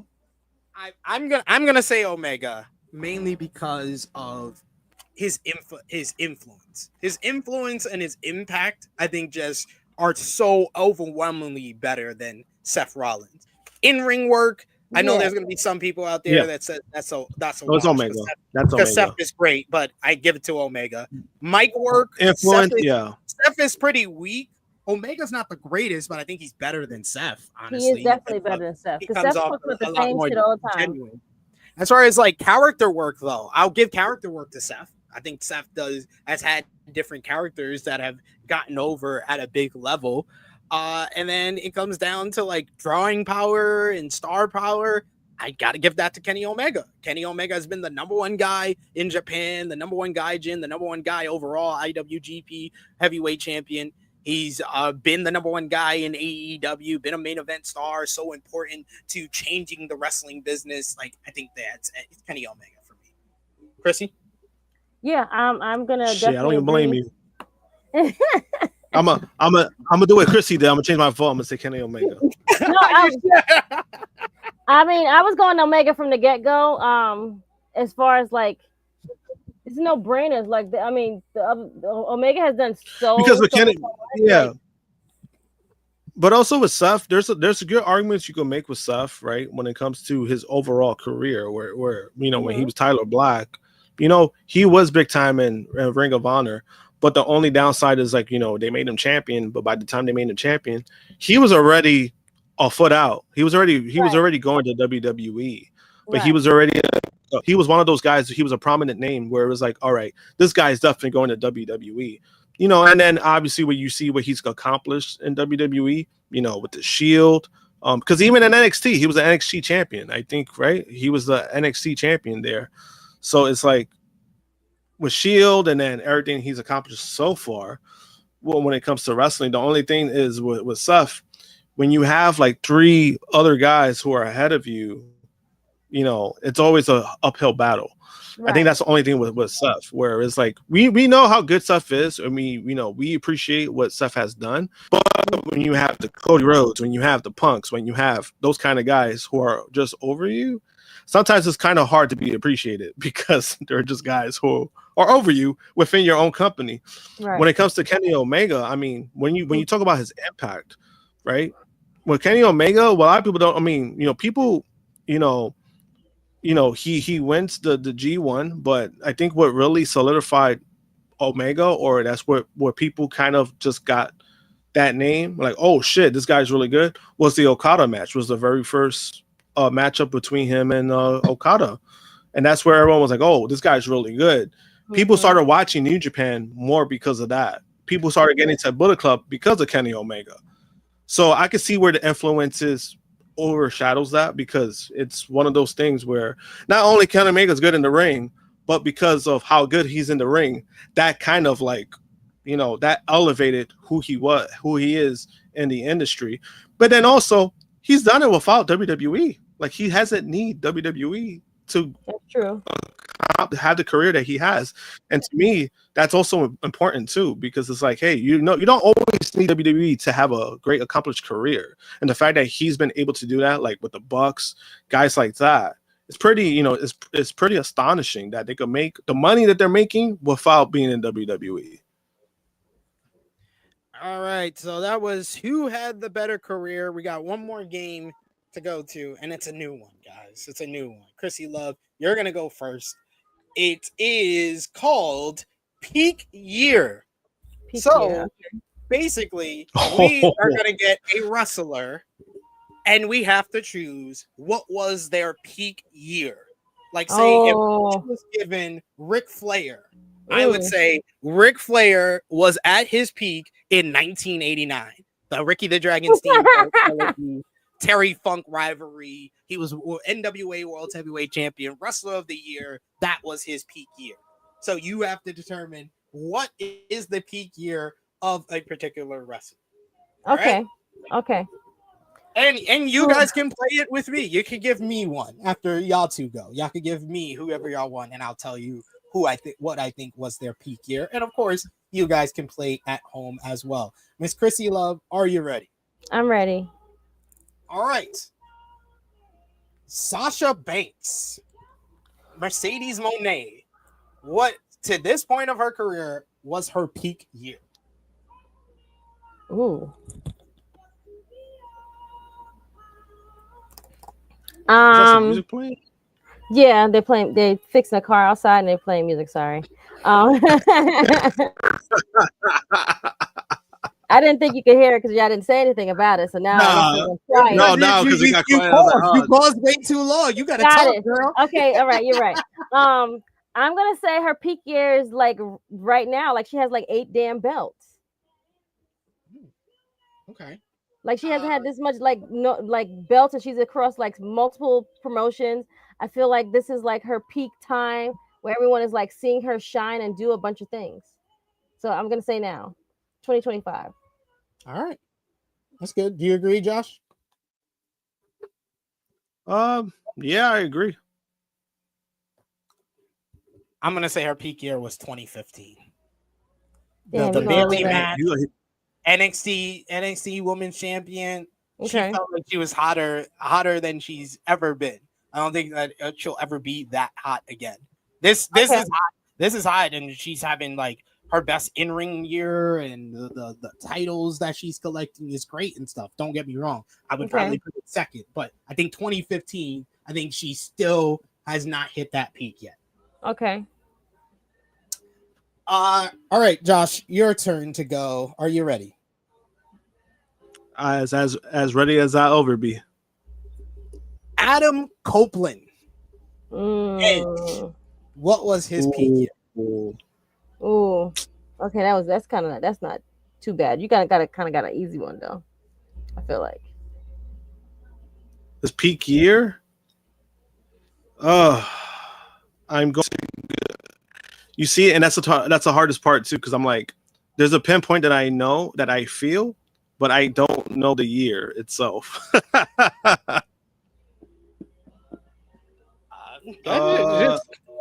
Choose whichever year you think. I'm gonna say. Trying to think.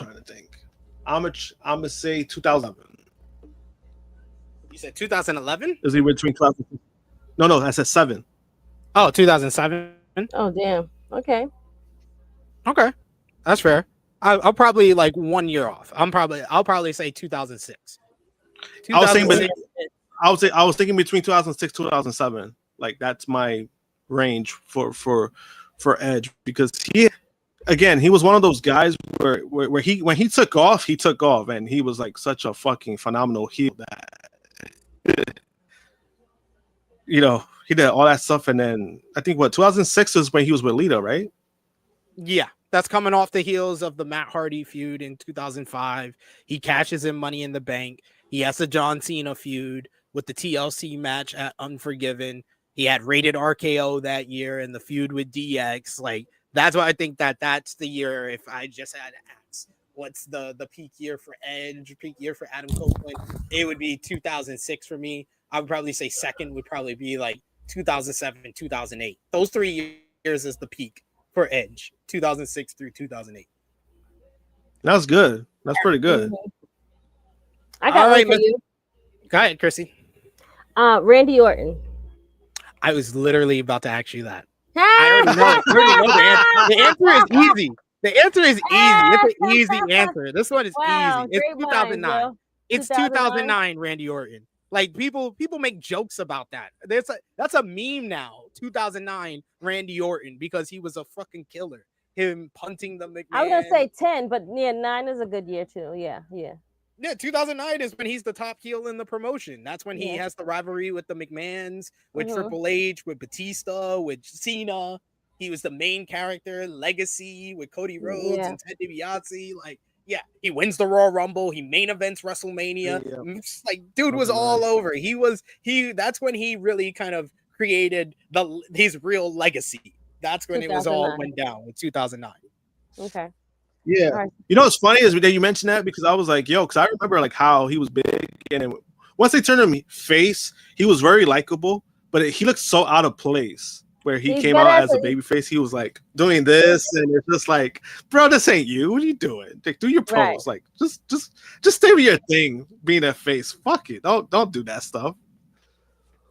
All right, we brought him up a few times already in this episode. Krssi Love, are you ready? Okay, I'm ready. Seth freaking Rollins. Ooh, peak year. What year did he cash in? He cashed in 2015. This one is interesting because I think you can make an argument with like 3 years that are separated. It's not like the Edge thing.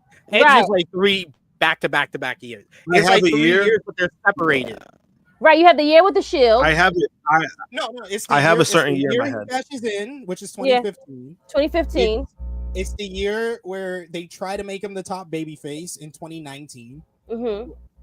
Or it's, to me, some people will say like this year or last year. I'm going to say 2022. 2022, he was the workhorse. He pushed that company, Then he had the company going wherever they needed to. Yeah. He had the Cody Rhodes rivalry with the Hell in a Cell Instant Classic. He had great matches as the United States champion every single week on Monday Night Raw. I feel like that was the peak of this run for Seth. It was right at the beginning of this current run that he's on with this song. It was 2002. Okay, but. And I would put it at the top. Excuse me. Right. I would put it between 2015 and 2022. Those 2 years was like peak years. But I'll go 2025. Because, that cash in year and everything he's done. You mean 2015? Not 2025. I said 2015. Sorry. I mean, he did cash in this year, though, too. Yes, he did. But no, 2015 one I'm going with, yes. All right, I can agree with that. Josh, you ready for your second one? Ready. R.I.P. What was the peak year of Hulk Hogan? Oh! Ooh. The peak year of Hulk Hogan. Ooh, that's a good one. NWO? Another one that has multiple years. Yeah, that's true. You're going to pick 1984 when he jumps to WWF and wins the WWF title for the first time and goes on the 4-year run. Yep. 1987 when he main events WrestleMania 3 with Andre the Giant. There's 1989 with the Mega Powers Explode storyline. There's 1994 when he first jumps to WCW. There's 1996 when he turns heel and joins the NWO. 1997 when he's like the top star in pro wrestling and the Dennis Rodman jumps to WCW and the NWO is riding high and it's the biggest thing in pro wrestling. And then there'll be some dumb people who say 2002 because he had a nostalgia run in WWE. Nah, that was I didn't really care for it, but whatever. No. I mean, it wasn't a good run. It wasn't a good wasn't a feasible run, but I think I'm gonna go with 1987 when he faced Andre, just because it's one of those things where, people to this day still talk about that moment. People always bring it up, and that was like one of the biggest WrestleManias in history. Inflation, of course. That's his peak year, 87, 86? 87. I would say 87. I would say 87. All right, Josh or Krssi, do you have one for me before we wrap things up?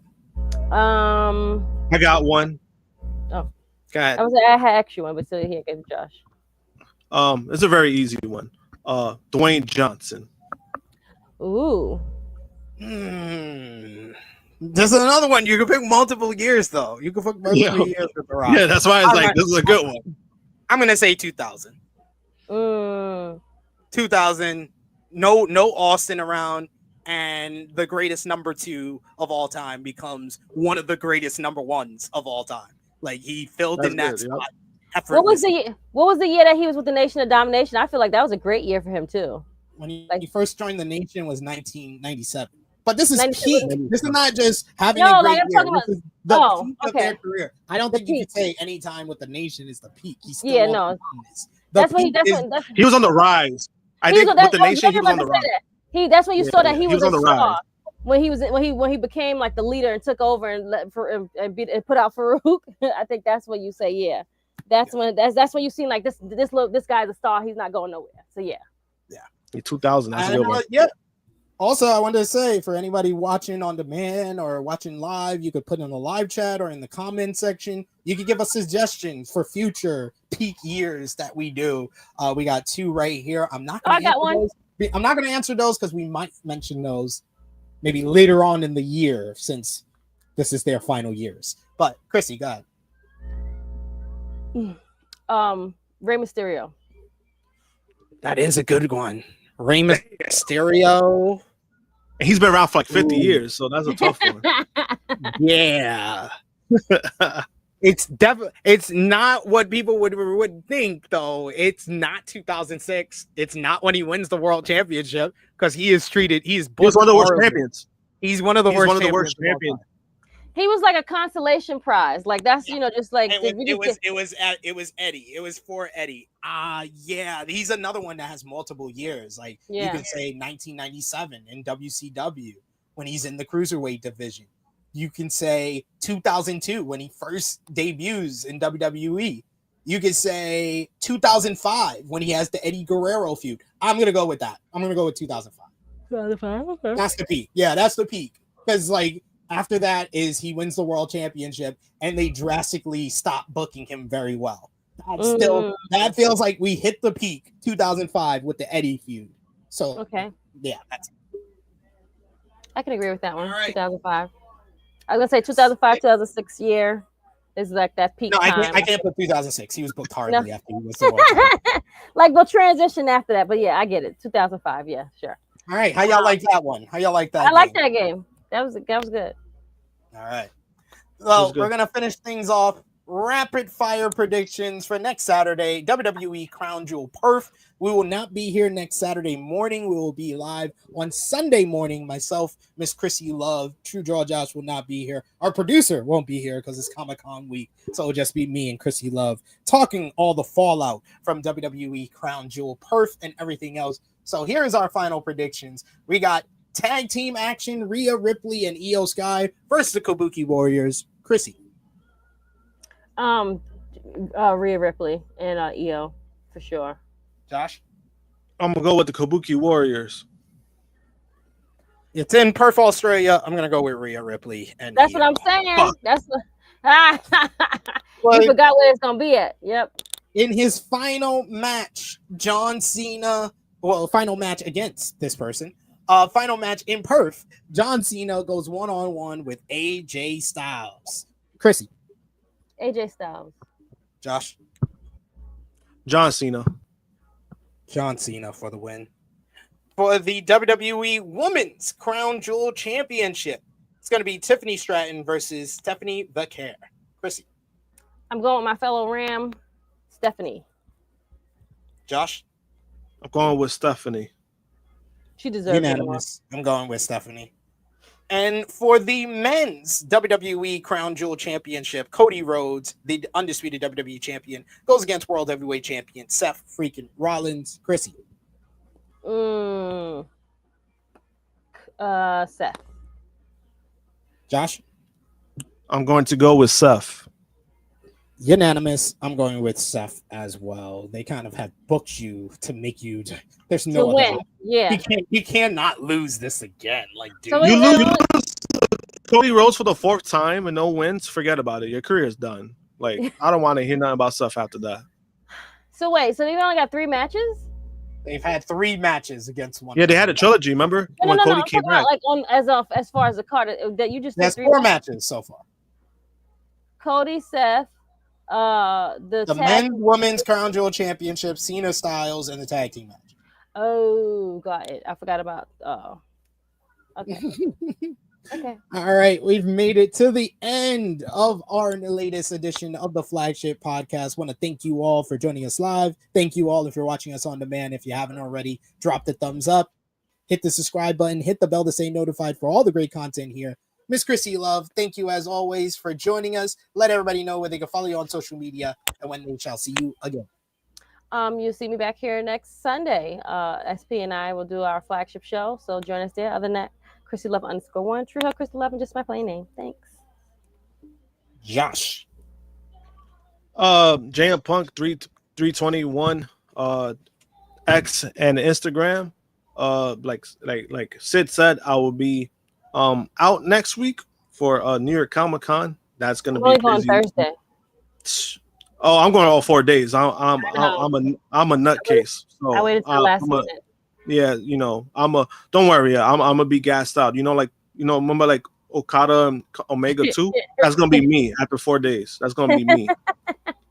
Does it change after all the days, or it's basically like the same? Different days. Each day, like celebrity guests, they change. Okay. Well, I'm not there to see that part, but okay. Oh no, I'm there for that. That's gonna be fun. I've never been, so this is my first time. My son wanted to go, so it's first. Oh, look at that! Look at that! That's great. Believe me, the best advice I could give you, gonna be a lot of walking and waiting. So, be prepared. Okay. There you go. You got Comic-Con experts over here with Josh and Baby Seth. You got all the people. Oh yeah, I'm gonna be harassing y'all. Like, see, like, should I go early? Should I start go when they first open? Like, what should I just have them not go to school? They got when it first open. Oh wow, really? Shit. Oh, okay. Because honestly, if you only go 1 day, you gotta enjoy as much as possible. Honestly, like try it because it's a full day. It's from like 10. It's like from 10 to 7, the show floor. Yeah. So I would say to do your best to at least enjoy it, like for most part, because if it was only 1 day, I tell everybody all the time, make the best out of your situation. You paid a price for the pass, you take advantage of it. That's the best advice I can give. You can follow me on the Twitter machine at Tru Heel SP3. Follow the gang, Facebook, Twitter, Instagram, TikTok at Tru Heel Heat. Patreon.com/Tru Heel Heat. $3 a month gets you exclusive content. The best way to support us when we are not live here. And you can check out our new series, the GOAT Match series with me and Jimmy Macaram, watching the greatest matches of all time. Currently, we got up our Ricky the Dragon Steamboat, Rick Flair matchup from 1989, the second part of their trilogy. So check that out right now. Over on Tru Heel Heat Sports and Entertainment, I'll be live tomorrow afternoon for Peacemaker Season 2, episodes 1 through 3 review. We'll be back with all the rest of the episodes as I get through it. I'm 4 episodes in. I'm currently watching and reacting for Jimmy Macaram's YouTube channel. So going through it very slowly, but 4 episodes in, I'm enjoying it, and we're going to talk about it tomorrow on the second channel. So go over and subscribe over there. For Miss Krssi Love, for the Tru Draw Josh, it is me, your Tru Heel Phenom SP3. This has been Tru Heel Heat 349, El Jefe, Jarrett. We are signing off until next time. Laters.